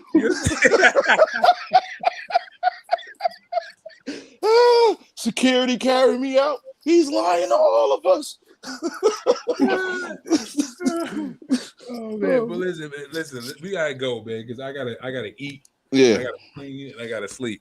But yo, we thank you guys for joining us for another additional wrestling talks and thoughts. Join us as we go live Friday. We're gonna try to go live Friday after SmackDown. And if we don't go live Friday, definitely take a look out or keep a lookout for the next time we go live. Make sure you guys hit that subscribe button.